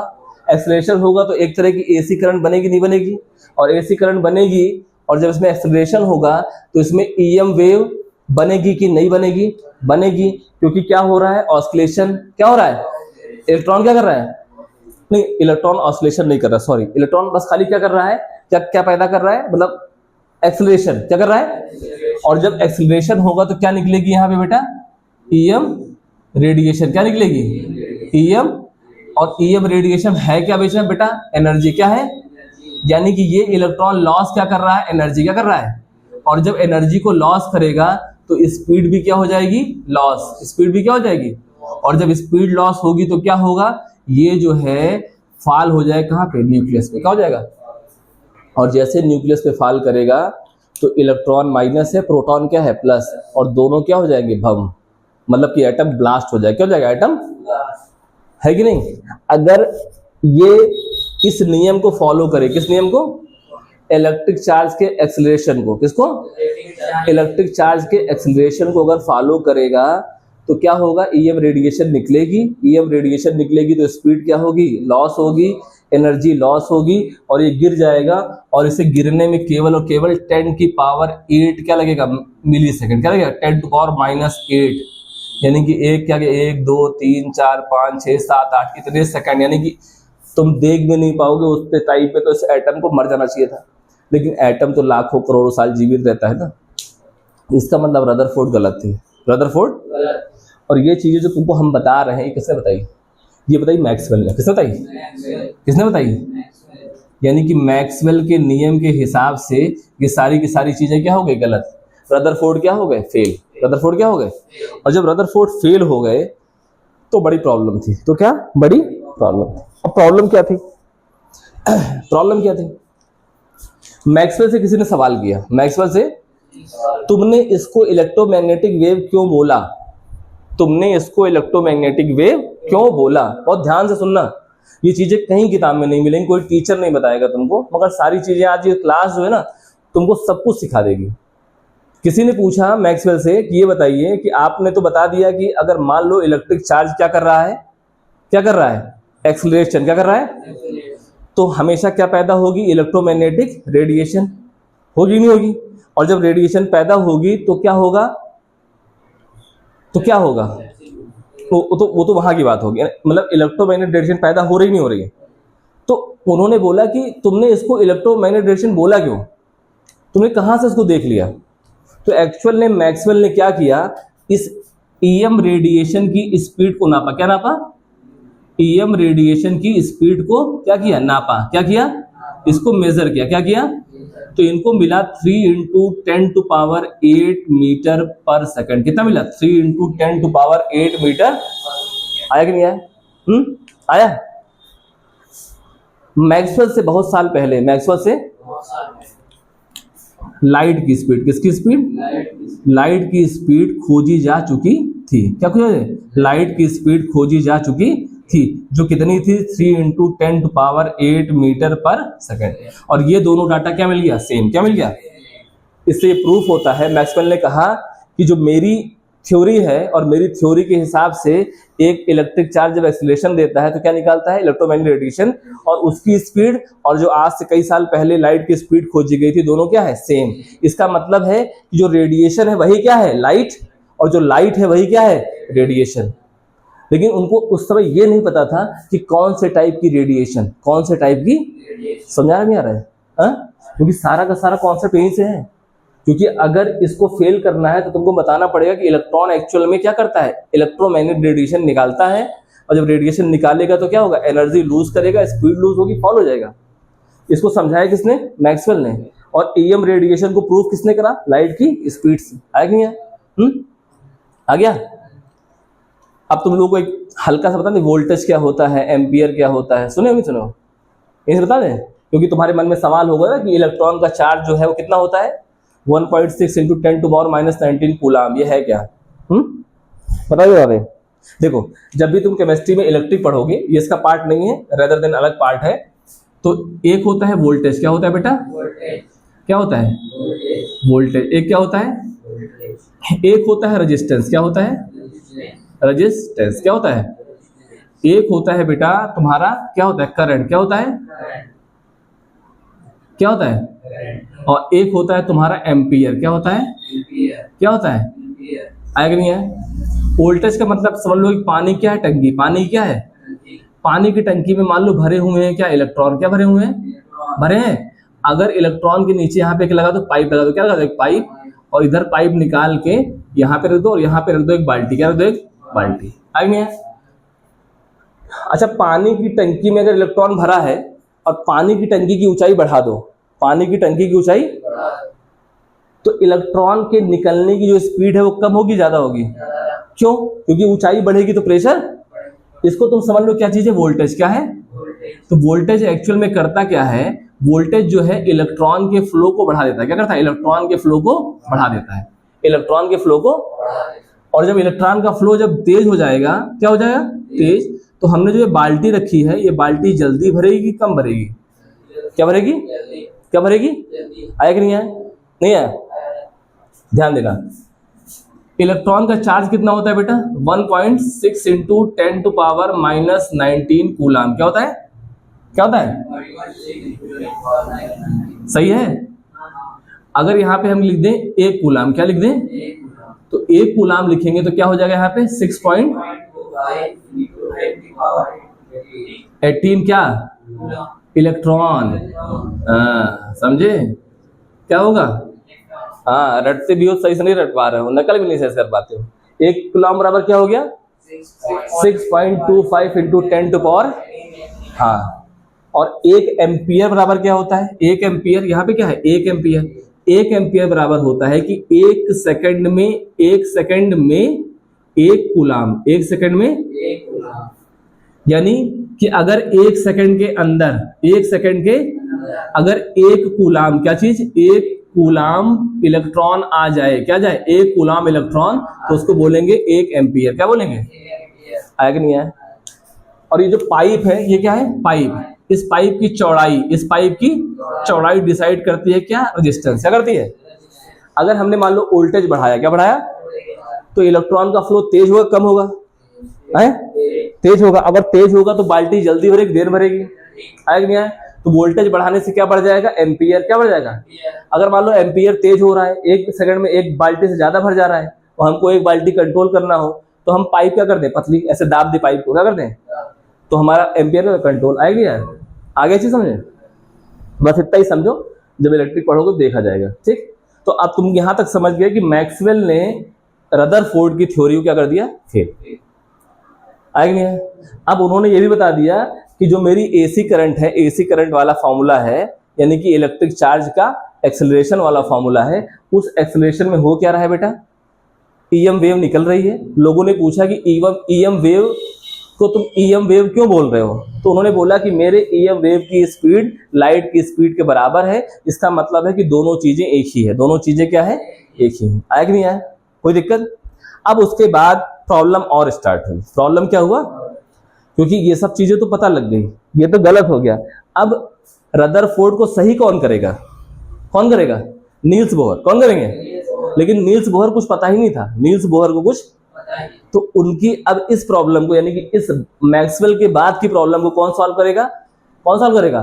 प्लांक। कौन सॉल्व करेंगे? प्लांक। उन्होंने दुनिया को देखने का नजरिया क्या कर दिया? बदल दिया। ठीक है, पास करो, पानी पी लें, फिर देखते हैं। ठीक है, अब जो है मैं अपने जीवन का सबसे कठिन टॉपिक पढ़ाने जा रहा हूँ, और तुम्हारे भी जीवन का सबसे कठिन टॉपिक होगा अगर तुम इसको समझ गए और मैं समझा ले गया। दोनों चीज़ें हैं, पहली चीज़ तो मेरी गलती है कि मैं समझा ना पाऊँ, दूसरी चीज़ है कि तुम समझ ना पाओ। अगर तुम इसको समझ गए और मैंने समझा सही से लिया, तो समझ लोगी हम लोगों ने दुनिया की सबसे बड़ी प्रॉब्लम को क्या कर लिया? खोज लिया। क्या कर लिया? एक्चुअली जो मैक्स प्लांक थे ना, क्या करें, एक्चुअल में मैक्स प्लांक के पहले न्यूटन थे। क्या थे? न्यूटन बड़ा घमंडी टाइप का आदमी था। क्या था? न्यूटन को लगता था ना कि मैंने दुनिया को खोज लिया। क्या कर लिया? उसको लग रहा था मैं सब कुछ जानता हूँ, मतलब मुझे सब कुछ पता है। अब मेरे ख्याल से अब फिजिक्स खत्म हो गई, केमिस्ट्री की सारी खोजें क्या हो गई? कंप्लीट हो गई, कुछ खोजने को बचा नहीं है। लेकिन उसके इस घमंड को किसने तोड़ा? प्लांक ने। किसने तोड़ा? प्लांक ने एक सवाल किया। क्या किया? एक, कि इस दुनिया में जो एनर्जी है, क्या है? एनर्जी है क्या? यही इलेक्ट्रोमैग्नेटिक रेडिएशन ही क्या है? एनर्जी। इलेक्ट्रोमैग्नेटिक वेव ही क्या है? एनर्जी। यही एनर्जी है। और एनर्जी ना एक फॉर्म से दूसरी फॉर्म में क्या हो रही है? कन्वर्ट। क्या हो रही है? ये सारी की सारी चीजें क्या है? Electromagnetic radiation. पूरी दुनिया उसी पे चल रही है। आया नहीं आया? तो उसने बोला कि जो एनर्जी है ये कॉन्टिन्यूअस है कि डिस्क्रीट है? क्या है? कॉन्टिन्यूअस है कि डिस्क्रीट, यानी कि जो हमको एनर्जी मिल रही है वो हमको कॉन्टिन्यूअस मिल रही है कि छोटे छोटे पैकेट के रूप में मिल रही है। आया नहीं आया? तो प्लांक जो है ना एक एक्सपेरिमेंट कर रहे थे। क्या कर रहे थे? प्लांक जो है क्या कर रहे थे? एक एक्सपेरिमेंट कर रहे थे। उस एक्सपेरिमेंट को बोलते हैं ब्लैक बॉडी एक्सपेरिमेंट। क्या बोलते हैं? Black body experiment. आया कि नहीं आया? ये तुम्हें समझ में नहीं आएगा, ये तुम्हें समझ में और ना मैं समझा पाऊंगा। अब इसको समझने से पहले हम तुम्हें कॉन्सेप्ट दे रहे हैं। क्या दे रहे हैं? तभी तुम समझ पाओगे, नहीं समझ नहीं पाओगे। हम बताएंगे तुम्हारे ऊपर से ही उड़ जाएगा। हम तुमको एक कॉन्सेप्ट दे रहे हैं। क्या दे रहे हैं? कॉन्सेप्ट। बहुत ध्यान समझना। ये हमने बना दिया बेटा क्या? एटम। क्या बना दिया? अब समझ लो कि एटम में ना, अब इस एटम को ऐसे देखो कि समझो प्रधानमंत्री की सिक्योरिटी है। क्या है? सबसे अंदर कौन है बेटा? न्यूट्रॉन और प्रोटॉन। कौन है? और इसके चारों तरफ क्या है? इलेक्ट्रॉन। क्या है? अब इलेक्ट्रॉन को ऐसे ऐसे मान लो, लाइन से, सीढ़ी की तरह। क्या मान लो? सीढ़ी की तरह। क्या मान लो? कुछ इलेक्ट्रॉन यहां रह रहे हैं, कुछ इलेक्ट्रॉन यहाँ, कुछ इलेक्ट्रॉन यहाँ, कुछ इलेक्ट्रॉन यहाँ, कुछ इलेक्ट्रॉन यहाँ। कोई दिक्कत? कोई प्रॉब्लम? अब देखो हो क्या रहा है। अब सारी कहानी ना यहीं से स्टार्ट हो रही है। ठीक है ना? अब तुमको बेसिक भी आ गया, सारी चीजें तुम्हें समझ में आ रही हैं। ठीक है ना? अब मैं तुमको समझाने की कोशिश कर रहा हूं कि आगे में हो क्या रहा है। अब ये तुम्हारा एटम है, इस एटम में लेवल है। देखो सबसे अंदर कौन है? ये, फिर दूसरा, फिर तीसरा, फिर चौथा, फिर पांचवा, फिर छठा, फिर आगे जाके एटम क्या है? खत्म। क्या है? एटम। अब इस एटम को हीट दो। क्या दो? इस एटम को हीट दो। हीट का मतलब होता है टेम्परेचर। हीट का मतलब क्या होता है? क्या होता है? होता ही नहीं होता?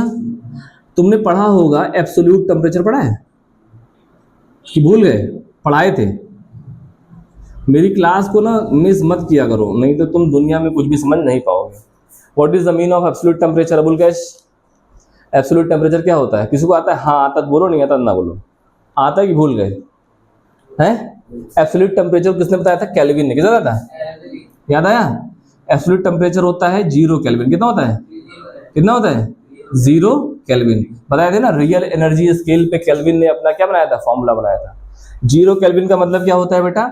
-273 डिग्री सेल्सियस। क्या होता है? इस टाइम पे जो हीट एनर्जी होती है क्या होती है? वो एकदम क्या होती है? 0। क्या होती है? यानी कि इस टाइम पे इन इलेक्ट्रॉन में कोई भी वाइब्रेशन नहीं होता है। कोई भी वाइब्रेशन आगे नहीं है। जैसे जैसे टेम्परेचर को बढ़ाते जाओगे, जैसे जैसे जो, अब तुम कहां पर पहुंच गए बेटा? 300 केल्विन पे। कहां पहुंच गए? 300 केल्विन का मतलब होता है कि 27 डिग्री सेल्सियस, जो हमारा रूम टेम्परेचर क्या है? ये तुम्हारा इलेक्ट्रॉन जो है वो वाइब्रेशन करना क्या कर देगा? चालू। क्या कर देगा? आया नहीं है? अब इस 300 केल्विन को और बढ़ा दो। क्या बढ़ा दो? और, तो ये कंफ्यूजन होगी 300 में। अब 27 को बढ़ा दे रहे हैं हम कितने तक? 100 तक। कितना कर दे रहे हैं? 100 डिग्री से। पानी उबलने लगता है? पानी क्या करता है?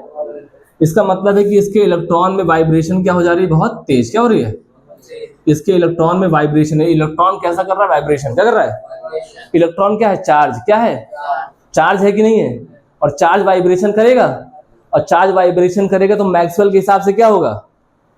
कोई भी इलेक्ट्रिक चार्ज अगर वाइब्रेशन करेगा तो मैग्नेटिक फील्ड पैदा हो जाएगी, और क्या होगा? ईएम रेडिएशन पैदा होगी।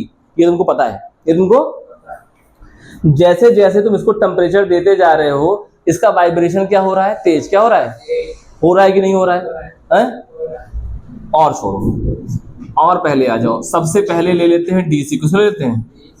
किसको लेते हैं? सेकंड नंबर पे ले लो, क्या ले लो? एसी। क्या ले लो? डीसी का मतलब है कि वाइब्रेशन जो हो रहा है वो कैसा है? एक फेज में। क्या फेज में? समझाने के लिए ले रहे हैं अभी, ठीक। तो हमने तुमको बताया था कि डीसी में नो ईएम वेव, बताए थे। एसी में क्या है? यस। क्या है? ये क्या है? EM wave. क्या है? ईएम। आया कि नहीं आया? थोड़ी देर इसको समझने से पहले वेव समझ लो। क्या समझ लो? वेव होती क्या है? वेव का मतलब होता है तरंग। हिंदी में क्या होता है? तरंग का मतलब होता है कि ये ऐसे होती है तरंग, ये और ये और ये। आया कि नहीं आया? ठीक। तरंग में जो सबसे ऊपर होता है उसे क्या बोलते हैं बेटा? क्रेस्ट। क्या बोलते हैं? और जो नीचे होता है उसे क्या बोलते हैं? ट्रफ। क्या बोलते हैं? जो सबसे ऊपर मतलब तरंग कहाँ तक जा रही है उसे क्या बोलेंगे? क्रेस्ट। और सबसे नीचे लोअर पे कहाँ जा रही है उसे क्या बोलते हैं? ट्रफ। क्या बोलते हैं? आया कि नहीं आया? ध्यान देते रहो। अब मान लो ये तरंग यहाँ से गई, कहाँ से गई? यहाँ से गई और यहाँ तक पहुंची। कहाँ तक? यहाँ तक। यानी कि इसने अपना एक चक्कर क्या कर लिया? लगा लिया। तो यहाँ से स्टार्ट हुई, यहाँ से ऊपर गई, फिर यहाँ तक आ गई। तो इतनी को बोलेंगे वन। क्या बोलेंगे? यानी कि ये क्या है? तुम्हारी एक तरंग है। क्या है? एक तरंग। आया कि नहीं आया? ये क्या है? तुम्हारा एक तरंग। कोई दिक्कत? अब इसकी ऊपर की ऊंचाई, क्या चीज? इसकी ऊपर की ऊंचाई और इसकी नीचे की ऊंचाई, मतलब ये जो दूरी है, कौन सी दूरी? ये दूरी और ये दूरी। आया कि नहीं आया? इसके बीच की दूरी को बोलते हैं बेटा वेवलेंथ। क्या बोलते हैं? आया? आया कि नहीं आया? और फ्रीक्वेंसी का मतलब होता है कि एक तरंग पूरा करने में कितना सेकंड लगा। कितना सेकंड? अगर यहाँ पर हम बोल दें 50, इसको नापते हैं हर्ट्ज में। किसमें नापते हैं? फ्रीक्वेंसी को किसमें नापते हैं? हर्ट्ज में। अगर एक सेकंड में 50 तरंग बन रही, कितनी बन रही है? तो उसे क्या बोलेंगे? 50 हर्ट्ज। आया कि नहीं आया? और वेवलेंथ क्या होती है? वेवलेंथ होती है इसकी और इसके बीच की दूरी। इसके और इसके बीच की दूरी। आया कि नहीं आया? जो एसी करंट होती है, क्या होती है? एसी करंट के बाद भी क्या हो रहा है?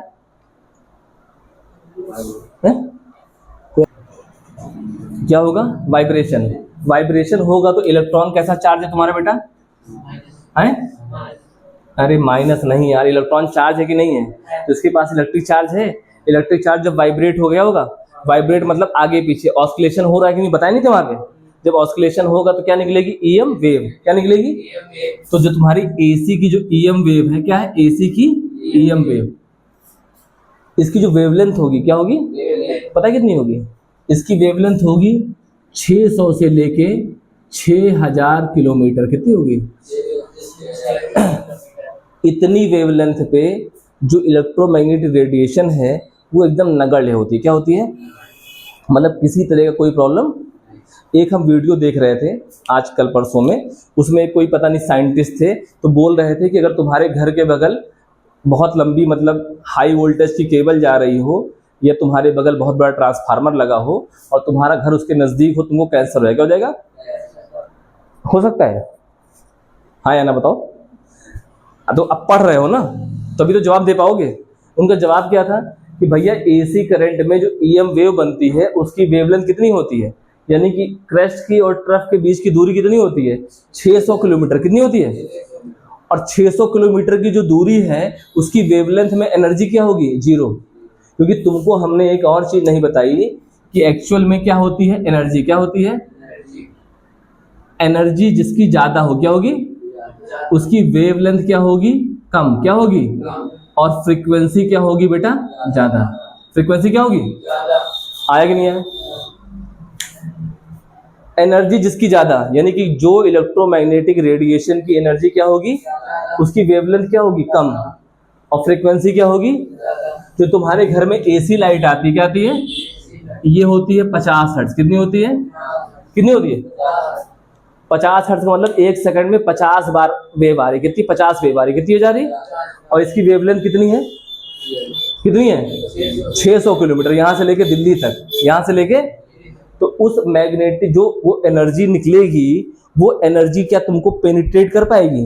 अरे भैया 600 किलोमीटर एरिया कितना है, ओकरे बीच में जो ना है 6 करोड़ संदीप चला जाएंगे ओके अंदर आएंगे है, तो हमको पेनिट्रेट, और जब हमको पेनिट्रेट ही नहीं करेगी तो हमारे डीएनए कैसे पेनिट्रेट करेगी? और जब हमारा डीएनए ही नहीं खराब होगा तो हमें कैंसर कहाँ से होगा?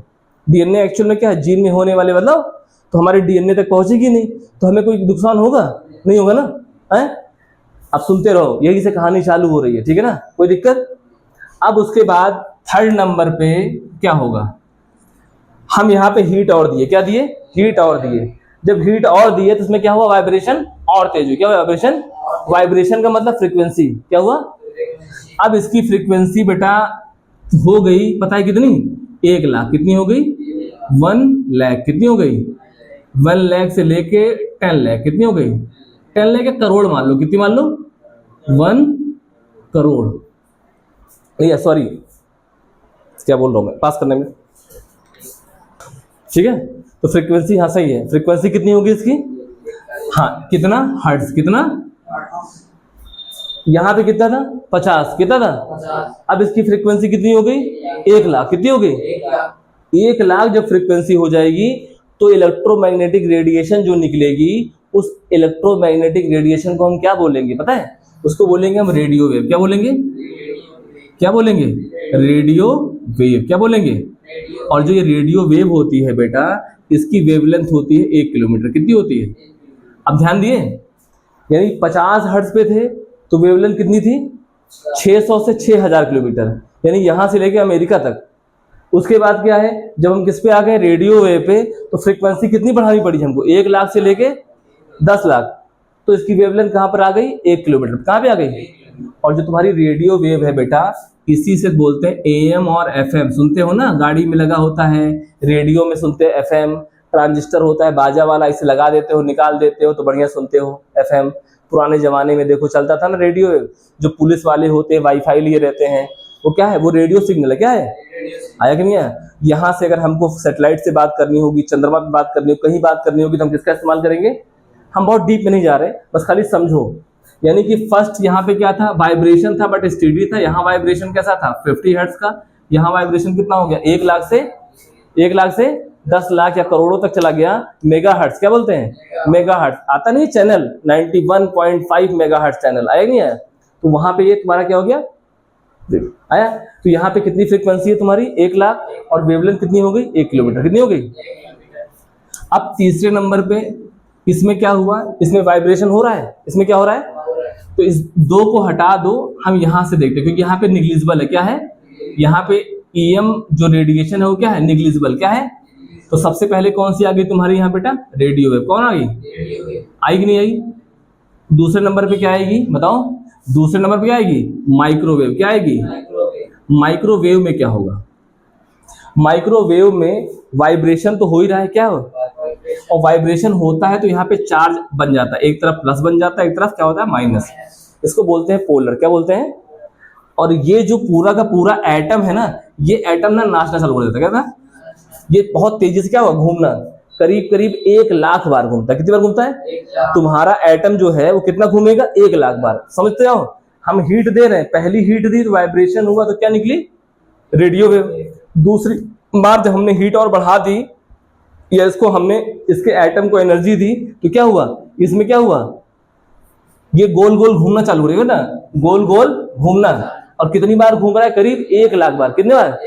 और ये जो तुम्हारी रेडिएशन निकली, इसमें क्या बोलेंगे? Microwave radiation. क्या बोलेंगे? माइक्रोवेव। और इसमें करीब करीब इसकी वेव लेंथ रहती है कितनी? 1 मीटर। कितनी रहती है? कितनी रहती है?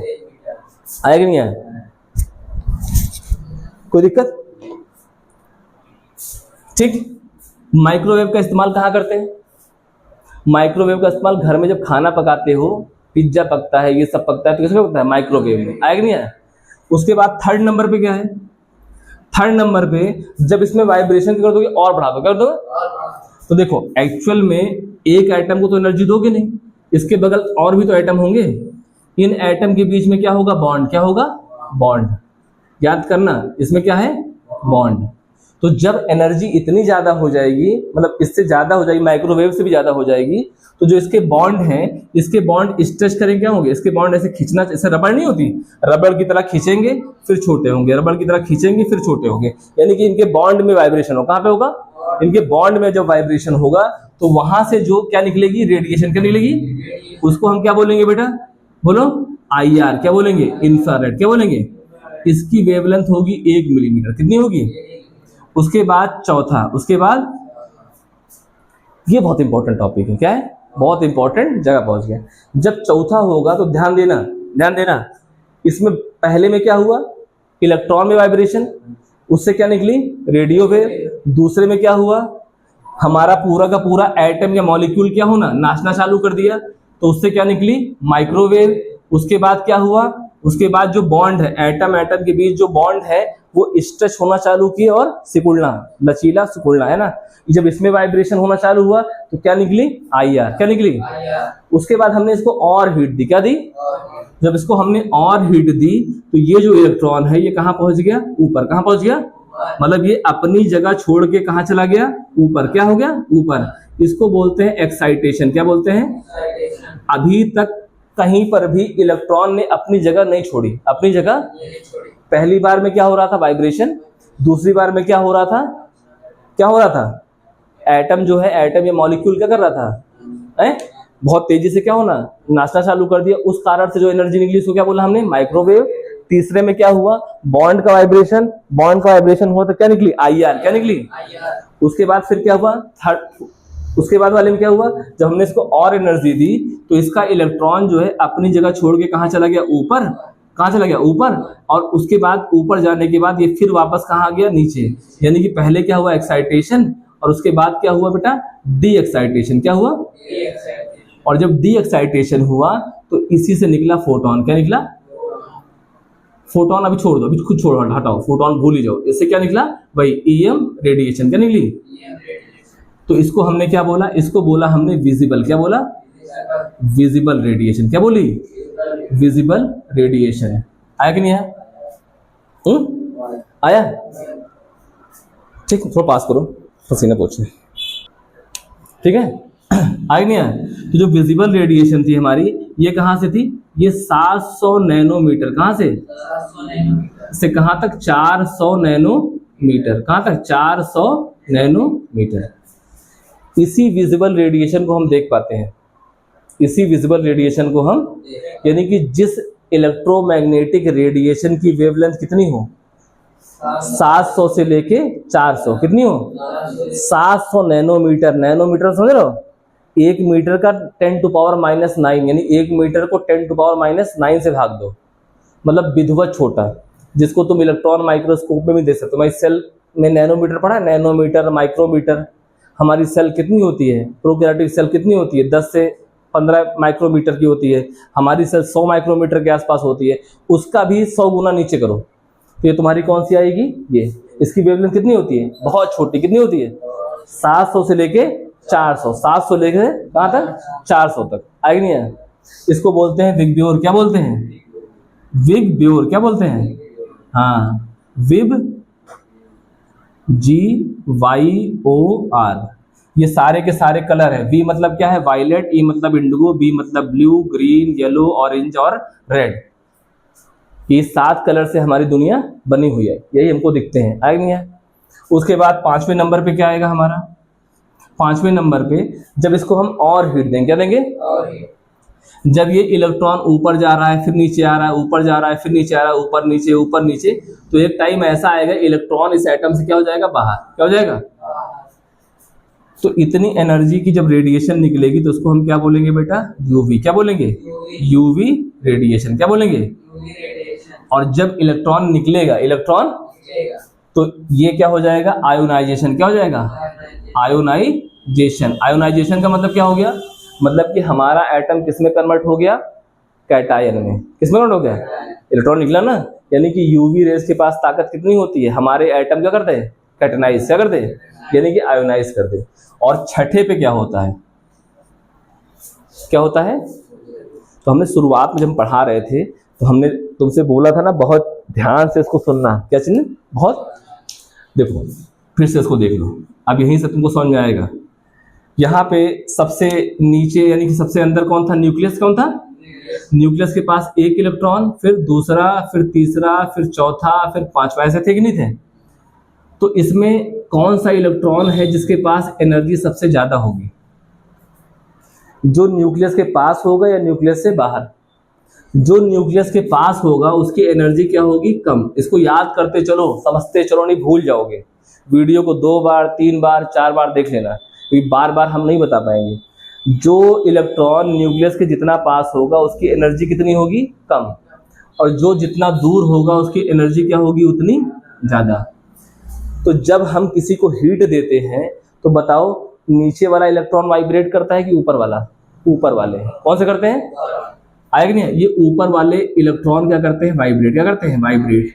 ठीक, आएगा नहीं है? तो जब सबसे पहले हीट देंगे तो क्या होगी? वाइब्रेशन। तो क्या निकलेगी? Radio wave. उसके बाद जब और हीट देंगे तो क्या होगा? इसमें पूरा का पूरा एटम क्या होगा? नाचना चालू कर देगा, दैट इज अ माइक्रोवेव। उसके बाद क्या होगा? एटम और एटम के बीच जो बॉन्ड है वो वाइब्रेशन करना चालू करेंगे, तो क्या निकलेगी? हमारी IR। उसके बाद जब हमारा इलेक्ट्रॉन, क्या चीज?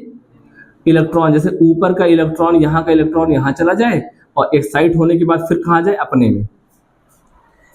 जब इसको एनर्जी मिलेगी, क्या मिलेगी? तो एनर्जी एब्जॉर्ब करेगा, यानी कि क्या करेगा?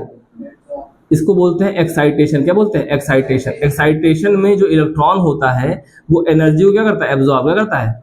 एब्जॉर्ब करके ऊपर भाग जाएगा, और ऊपर भागने के बाद फिर एनर्जी को छोड़ेगा, और फिर क्या हो जाएगा? नीचे। और जो एनर्जी छोड़ता है इसी को बोलते हैं इलेक्ट्रोमैग्नेटिक रेडिएशन। क्या बोलते हैं? Electromagnetic radiation. तो हमारी क्या आ गई? विजिबल क्या आ गई? अब हमने क्या किया कि उसको और एनर्जी दी, एटम को और एनर्जी दी, तो हमारा इलेक्ट्रॉन क्या होगा? छोड़ के भाग जाएगा। जब छोड़ के भाग जाएगा या छोड़ने की स्थिति में आ जाएगा तो वो काम किसका होगा? वो क्या निकलेगी? UV radiation. उसके बाद क्या आती है? सुनो, उसके बाद आती है जो भी रेडिएशन। उसमें होता क्या है? सबसे नीचे के जो इलेक्ट्रॉन होते हैं, क्या सबसे, ये यहाँ से, मतलब सोचो, अभी इतनी एनर्जी थी कि ऊपर वाले भाग जा रहे थे। अभी इतनी एनर्जी थी कि ऊपर वाले भाग रहे थे, मगर इतनी एनर्जी आप इसको दे दो कि नीचे वाला भाग जाए। क्या हो? नीचे वाला भाग के बाहर चला जाए। जब नीचे वाला भाग के बाहर जाएगा तो इसको पूरा करने के लिए ऊपर का इलेक्ट्रॉन यहाँ आएगा। ऊपर का इलेक्ट्रॉन, और जब ये ऊपर का इलेक्ट्रॉन नीचे आएगा तो यहाँ से निकलेगी एक्सरे। क्या निकलेगी? एक्सरे। आया कि नहीं आया? इसीलिए एक्सरे को बोलते हैं इनर, क्या बोलते हैं? Inner shell transition. क्या बोलते हैं? Inner shell transition. आया कि नहीं आया? और उसके बाद भी और एनर्जी दो, और एनर्जी क्या होगा? तो कहाँ जाएगा? तो न्यूक्लियस। कहाँ जाएगा?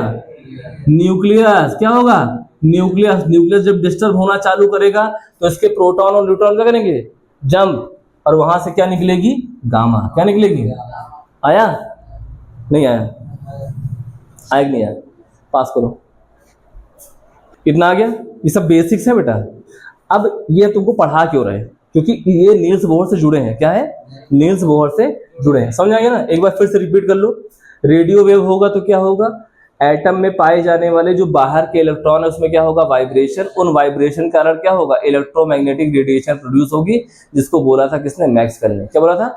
मैक्सवेल यहीं तक बता पाए थे। मैक्सवेल जो है यहीं तक बता पाए थे, इसके बाद बता नहीं पाए। मैक्सवेल ने बोला कि जब भी कोई इलेक्ट्रिक चार्ज क्या होगा? वाइब्रेट करेगा या ऑस्किलेट करेगा तो उसमें क्या पैदा होगी? Electromagnetic radiation. आया कि नहीं आया? तो वहां से प्रोड्यूस हो रही है, तो तुम्हारी रेडियो बन गई। आया कि नहीं आया? उसके बाद तुम्हारा क्या हो गया? उसके बाद तुम्हारा क्या हो गया? जब इसको और एनर्जी मिलेगी भैया एटम को, तो तुम्हारा एटम क्या करना चालू कर देगा? गोल गोल घूमना। माइक्रोवेव में ना पानी भरा होता है। क्या भरा होता है? और उसी पानी को नचाया जाता है। उसी पानी को, यानी कि उसको ऐसी हीट दी जाती है उस फ्रीक्वेंसी, किस फ्रीक्वेंसी की? किस फ्रीक्वेंसी की? माइक्रोवेव में क्या है? 1 लाख से 10 लाख फ्रीक्वेंसी की जब तुम उसमें क्या भेजोगे? एनर्जी, तो इसके जो मॉलिक्यूल रहेंगे वो क्या होंगे? नाचना चालू करेंगे। क्या ना? और जब पानी बहुत तेजी से नाचेगा तो पानी क्या हो जाएगा? गर्म। क्या हो जाएगा? गर्म। और वही तुमको क्या मिलता है? माइक्रोवेव में वही गर्मी तुमको मिलती है। आया कि नहीं है? मॉलिक्यूल के घूमने के कारण जो रेडिएशन निकल रही है वही तुम्हारी क्या है? माइक्रोवेव। क्या है? उसके बाद क्या होता है? जब इसको हम और एनर्जी देते हैं तो एटम और एटम के बीच के जो बॉन्ड है वो क्या होते हैं? स्ट्रेच होते हैं, खिंचते हैं, सिकुड़ते हैं, खिंचते हैं, सिकुड़ते हैं। तो यहाँ पर भी क्या हो रहा है? वाइब्रेशन। तो बॉन्ड के वाइब्रेशन के कारण जो एनर्जी आती है उसे क्या बोलते हैं? IR। क्या बोलते हैं? अगर तुम्हें इस दुनिया में कोई भी चीज गर्म दिखाई देती है तो IR की वजह से है। किस वजह से? किसकी वजह से? तुमको रेडियो वेव नहीं दिखाई देगी, तुमको माइक्रोवेव नहीं दिखाई देगी। तुम्हारे अगर एटम के बाहरी इलेक्ट्रॉन अगर वाइब्रेट करेंगे तो तुम्हें कभी गर्मी हमेशा कम महसूस होगी IR से। अगर तुम मान लो अभी इस लोहे को, यहाँ लोहा ले ले, इसमें आग लगा दे, आग गर्म होगी, इसको छुओगे तो तुम जल जाओगे। किसी वजह से? IR की वजह से। किस वजह से जलोगे? आए नहीं आए? तो IR हमें कहाँ से मिलता है? जब हमारे बॉन्ड, एटम के बॉन्ड क्या होते हैं? वाइब्रेट। विजिबल हमें कहाँ मिलती है? जब बाहरी कक्षा में पाए जाने वाले इलेक्ट्रॉन एनर्जी को एब्सॉर्ब करके क्या होते हैं और अपर लेवल में चले जाते हैं, और उसके बाद जाने के बाद फिर से वापस जब अपने में आते हैं तो जो लाइट इमिट होती है, यानी कि जो रेडिएशन इमिट होती है, उसी रेडिएशन को हम क्या बोलते हैं? विजिबल। क्या बोलते हैं? इसकी फ्रीक्वेंसी कितनी होती है? 700 नैनोमीटर से लेके 400 नैनोमीटर। यही हमको दिखाई देती। क्या होती है? ये हमको दिखाई भी देती है, और यही 400 से 700 की जो नैनोमीटर की है, यही फोटोसिंथेसिस में प्लांट इस्तेमाल करते हैं। जब प्लांट न कभी IR लेगा, न कभी माइक्रो लेगा, न कभी रेडियो, न कभी UV, न कभी ये, वो सिर्फ क्या लेगा? विजिबल। क्या लेगा? तो वो भी 400-700 लेता है और हम भी 400-700 देख पाते हैं। इसका मतलब है कि हमारा विकास कहाँ से हुआ है? प्रोकैरियोट्स। आया? ये क्वेश्चन आता है अभी पढ़ोगे आगे इवोल्यूशन में, तो इवोल्यूशन में क्वेश्चन आएगा। तुम्हारे प्लांट की जो पत्तियां होती हैं वो भी इसी विजिबल स्पेक्ट्रम को ही क्या करती हैं? चूज करती हैं। आएंगे यहाँ? और हम लोग देखते भी तो यही देखते हैं, इसलिए हम और प्लांट दोनों क्या है? भाई भाई। क्या है? आएगी नहीं? यहाँ तो हिंदू मुस्लिम में लड़ाई हो रही है, क्यों? हम प्लांट भाई भाई हैं, समझे? और हम लोग आपस में डिफरेंस किए रहते हैं। दूसरा क्या है हमारा? UV radiation. ये कब होगा? जब इलेक्ट्रॉन एक्साइट होकर निकल जाएगा बाहर। एक्सरे कब होगा? जब इनर शेल वाला इलेक्ट्रॉन, अभी तो ऊपर वाला भाग रहा था, इनर शेल वाला भाग जाएगा तो क्या होगा? एक्सरे निकलेगी। और जब न्यूक्लियस डिस्टर्ब होगा, इतनी गर्मी पहुंच जाए कि न्यूक्लियस डिस्टर्ब होना चालू कर दे, तो यहाँ से क्या निकलेगी? गामा। आएगी नहीं? अब देखो बहुत ध्यान से सुनो, जो तुम्हारा रेडियो वेव होता है, क्या होता है? रेडियो। इससे जो इलेक्ट्रोमैग्नेटिक रेडिएशन निकलती है, क्या निकलती है? ये सब सारी की सारी क्या है? Electromagnetic radiation. AC से लेके एक्सरे तक या गामा तक जितनी भी है, सब क्या है? Electromagnetic radiation. क्या है? Electromagnetic radiation. और ये सारा का सारा जो रेडिएशन है वो है क्या? वेव। और वेव किस पे डिपेंड करती है? हमेशा फ्रीक्वेंसी पे और वेवलेंथ पे। किस पे करती है? ये तुम आगे जब पढ़ोगे तुमको और अच्छे से समझाई जाएगी। ये मान चलो कि तुमको जो भी एनर्जी मिल रही है वो किससे मिल रही है? फ्रीक्वेंसी से और वेवलेंथ पे। किससे? फ्रीक्वेंसी बढ़ाओगे तो वेवलेंथ क्या हो जाएगी? कम, और वेवलेंथ बढ़ाओगे तो फ्रीक्वेंसी क्या हो जाएगी? कम। यानी कि फ्रीक्वेंसी और वेवलेंथ क्या हो? आपस में बदलती रहती हैं, मगर एनर्जी क्या रहती है? हमेशा सेम। क्या रहती है? आएगी नहीं है? ठीक। अब देखो जो रेडियो वेव है, क्या है? रेडियो वेव के पास जो इसकी एनर्जी होती है, क्या होती है? 2, 3, 4, 5, 1 इतना इलेक्ट्रॉन वोल्ट। कितना है? इतना इलेक्ट्रो वोल्ट। क्या है? आएगी नहीं? कितना? 0.0000 इतने 1। उसके बाद जब इसमें जाओगे तो 0.001 कितना है? IR में जाओगे तो कितना है? 0.1 कितना है? 0.1 इलेक्ट्रॉन वोल्ट। आएगा नहीं है? और जब विजिबल में जाओगे तो यहाँ करीब रहता है 2 इलेक्ट्रॉन वोल्ट। कितना रहता है? और उसके बाद जब यहाँ पर जाओगे तो करीब करीब रहता है मेरे ख्याल से UV में रहता है 10। कितना रहता है? 10। और एक्सरे में रहता है तुम्हारा, पता है कितना रहता है? एक्सरे में रहता है 10,000। कितना रहता है? इकाई, दहाई, सैकड़ा, हजार, 10,000 इलेक्ट्रॉन वोल्ट। और गामा में पता है कितना रहता है? गामा में रहता है 10 लाख। कितना? इकाई, दहाई, सैकड़ा, हजार, 10,000, लाख, 10 लाख इलेक्ट्रॉन वोल्ट। आएंगे? नहीं समझे? अगर तुम रेडियो वेव का फोटोन पकड़ो, क्या पकड़ोगे? तो इसमें कितना मिली वोल्ट मिलेगा? इतना इलेक्ट्रॉन वोल्ट। कितना मिलेगा?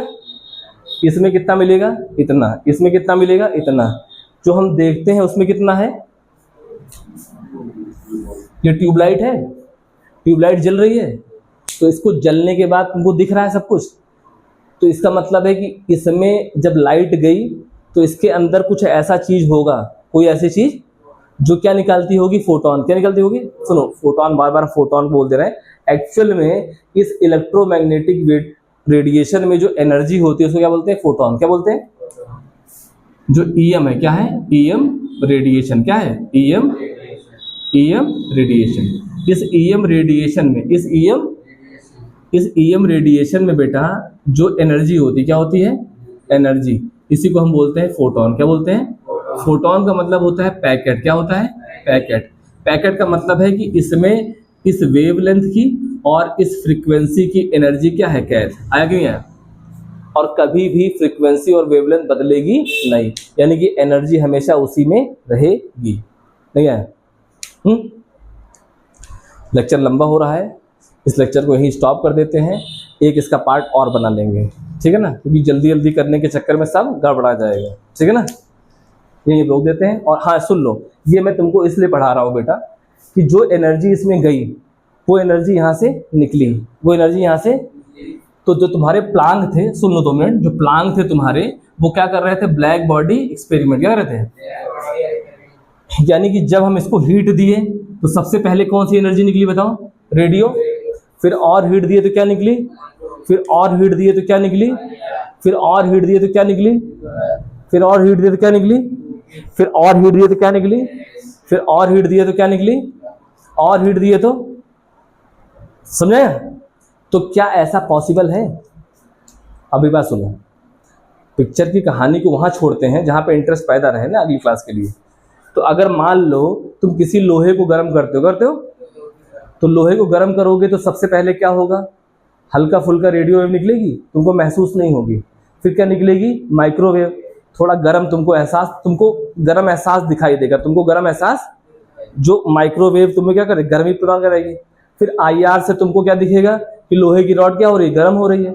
फिर लोहा और गर्म हो जाएगा, जैसे अगरबत्ती सुलगती है तो हल्का फुल्का देखो उसमें रोशनी रहती है, तो फोटोन भी निकलना चालू हुए। उसके ऊपर और गर्म करो तो क्या यूवी निकलेगी? और गर्म करो तो एक्सरे निकलेगी। नहीं समझे? समझे कि नहीं समझे? बताओ, बोलो समझे कि नहीं समझे? अरे यार, हम तो यही बोल रहे थे देर से ना कि जब तुम किसी एटम को एनर्जी देते जाओगे तो पहले क्या निकलेगी? रेडियो। फिर क्या निकलेगी? फिर फिर फिर फिर तो तुम अपने घर में एक्सरे बना सकते हो? बनाने चाहिए ना। अगर हम लगातार सुबह से लेकर शाम तक चूल्हा जलाए के ओवन लगाए रही तार, तो लास्ट में एक्सरे निकलनी चाहिए। निकलती है? क्यों नहीं निकलती? तो जब प्लांक जो है ब्लैक बॉडी एक्सपेरिमेंट कर रहे थे यार, तो ब्लैक बॉडी एक्सपेरिमेंट में ना उन्होंने एक बॉक्स लिया। क्या लिया? एक, और इधर से उनको दिया लाइट। क्या दी? और यहाँ पे कर दिया छेद। क्या कर दिया? अब जब इसमें लाइट मतलब क्या? एनर्जी। क्या दी? एनर्जी मतलब लाइट दी। तो ये अंदर गई लाइट और यहीं पे रह गई, बाहर नहीं निकली। बाहर यानी कि 100% लाइट क्या हो गई? एब्जॉर्ब। क्या हो गई? अब यहाँ से सिर्फ और सिर्फ क्या निकलेगी? EM radiation. क्या निकलेगी? ईएम। आएगा नहीं है? उसके बाद जब लाइट गई यहाँ पे, सबसे पहले क्या निकली? क्या निकली? Radio wave. क्या निकली? उसके बाद क्या निकली? Micro IR. कुछ देर बाद ये पूरा का पूरा ब्लैक बॉक्स क्या होगा? चमकने लगा। हमको क्या निकलने चालू हो गई? विजिबल। उसके बाद क्या निकली? उसके बाद क्या निकली? उसके बाद क्या निकली? गामा। निकलना चाहिए था, मगर जब इसको गर्म किए तो केवल विजिबल तक निकला। क्या निकला? यूवी निकली ही नहीं। यूवी बहुत कम निकली। यानी कि जब इनको गर्म किए तो ग्राफ देखो, एक क्या है? ग्राफ। क्या है? जब उन्होंने गर्म किया, ध्यान देना, ये क्या है? ग्राफ। क्या है? तो जब उन्होंने गर्म किया तो पहले क्या निकली? बोलो। उसके बाद क्या निकली? उसके बाद आईआर। फिर यहां तक पहुंचते क्या निकली? विजिबल। जब और गर्म किया तो ग्राफ क्या हो गया? डाउन। क्या हो गया? यानी कि जब विजिबल खत्म हो गई तो ये वापस किस पे चला आया? आईआर पे। नहीं समझे? अरे समझो भैया, इसको जब ब्लैक बॉडी को गर्म किया गया तो पहले क्या निकला? रेडियो। फिर क्या निकला? फिर क्या निकला? जब और गर्म किया गया तो विजिबल नहीं निकला, फिर आईआर निकलना चालू किया। फिर क्या निकला? फिर क्या निकला? खत्म हो गया, वो एटम ही खत्म हो गया, ब्लैक बॉक्स खत्म हो गया, मगर यूवी निकली ही नहीं। यूवी निकली और ना निकली एक्सरे। ऐसा क्यों? क्योंकि दुनिया सोचती थी कि एनर्जी क्या है? कॉन्टिन्यूअस। क्या है? बट एनर्जी कॉन्टिन्यूअस, अगर एनर्जी कॉन्टिन्यूअस होती तो इस ग्राफ को आगे जाना चाहिए था, हमको यहाँ पे क्या मिलना चाहिए था? एक्सरे। यूवी गामा मिलना चाहिए था, बट मिला हमको विजिबल के बाद फिर क्या मिलना चालू हो गया, दूसरी रे, वही जो पहले मिली थी, मगर ऊपर नहीं जा पाए, ऊपर यानी कि एनर्जी कॉन्टिन्यूअस क्या है, डिस्क्रीट। किसने बताया था? मगर तुमको ये सब ना बताते महाराज तो कैसे समझते हैं?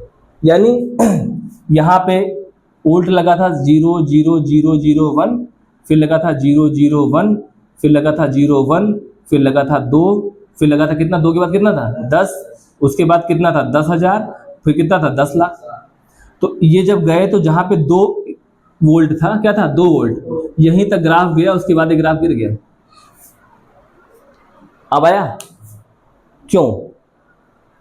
इसी क्यों का जवाब देंगे प्लांक। कौन देंगे? और जैसे प्लांक जवाब देंगे सारी की सारी साइंस जो है बदल जाएगी। क्या हो जाएगी? तब तुमको पता लगेगा कि इसमें क्या होते हैं, लेवल, एनर्जी क्या होते हैं, लेवल, कैसे लेवल होते हैं, क्या होते हैं, क्या नहीं होते, तुमको समझ में आएगा। आया नहीं आया? आया? ये ग्राफ समझ आया है कि कोई भी हम दे रहे हैं तो 2 ही तक निकल रहा है, उसके बाद नहीं निकल रहा है। पूछो क्यों ऐसा हुआ? अच्छा मान लो तुमको आम खरीदना है, क्या खरीदना है? मार्केट में बहुत सारे आम है, मार्केट में तो तुम जाओगे खरीदने के लिए, तो अब एक आम का दाम 5 रुपए है, एक दाम का आम 500 रुपए है, एक दाम का आम 5 लाख रुपए है। ऐसे ही मान लो ना, एक दाम का आम इस रुपए का है, एक इस रुपए का है, एक इस रुपए का है, 2 रुपए का है, 10 रुपए, फिर 10,000, फिर 10 लाख। तो कौन सा आम तुम खा सकते हो? जो सस्ता होगा कि महंगा होगा? तो एनर्जी की क्या है, पैकेट क्या है, सस्ते पैकेट इजली मिल जाते हैं और महंगे पैकेट इजली नहीं मिलते। इसीलिए तुम किसी भी एटम को गर्म करोगे या एनर्जी दोगे तो रेडिएशन तुमको 2 ही तक मिलेगी, इसके ऊपर की एनर्जी नहीं मिलेगी। इसके ऊपर की एनर्जी मिलेगी तो दुनिया मर जाती। तो इसीलिए प्रकृति ने एनर्जी को पैकेट में कन्वर्ट कर दिया, पैकेट में। जब अगली क्लास लेंगे तो 15 मिनट बताएंगे इसको, ठीक है? क्योंकि बहुत बड़ा टॉपिक क्या है, इतना सरल टॉपिक नहीं है कि मैं तुमको 1 घंटे में इसको समझा सकूं, लेकिन मुझसे जितना हो पा रहा है मैं उसको तुमको समझा रहा हूं। तो तुमको इसमें याद होना चाहिए फ्रीक्वेंसी, वेवलेंथ, तुमको हमने नोट्स में वो दे दिया है ना चार्ट, और कल तुमको एक नोट्स में इसका इलेक्ट्रॉन वोल्ट आज बता ही दिया तुमको, यानी कि तुमको पैकेट्स आ गए। अब तुमको जब हम कल बताएंगे तो बताएंगे आखिर में ऐसा कैसे होता है, यानी कि कैसे 5 रुपए का आम, 500 का आम, 1000 का आम, 5 लाख का आम, कौन सा आम सबसे महंगा आम कौन सा है, गामा। उसके बाद कौन सा आम है, कौन सा है, एक्स। उसके बाद कौन सा है, यूवी। और विजिबल वाला कैसा है, सस्ता है, काफ़ी लोग खरीद सकते हैं, मगर सबसे सस्ता कौन है, रेडियो। आया नहीं है? तो ये अलग अलग क्या है, क्वांटमाइजेशन है, और अलग अलग तरह की क्या है, एनर्जी है, और अलग अलग तरह एनर्जी जो है इसी इलेक्ट्रॉन के लेवल से निकल रही है, ठीक है ना? इसको कल पढ़ाएंगे। कल प्लांक खत्म हो जाएगा और फिर कल प्लांक करेंगे और नील्स बोहर का इंट्रोडक्शन, ठीक है? कल प्लांक खत्म करके नील्स बोहर का इंट्रोडक्शन, और अगले चैप्टर में नील्स बोहर, फिर वैलेंसी, फिर आइसोटोप और आइसोबार, तुम्हारी केमिस्ट्री खत्म, ठीक? चल बंद।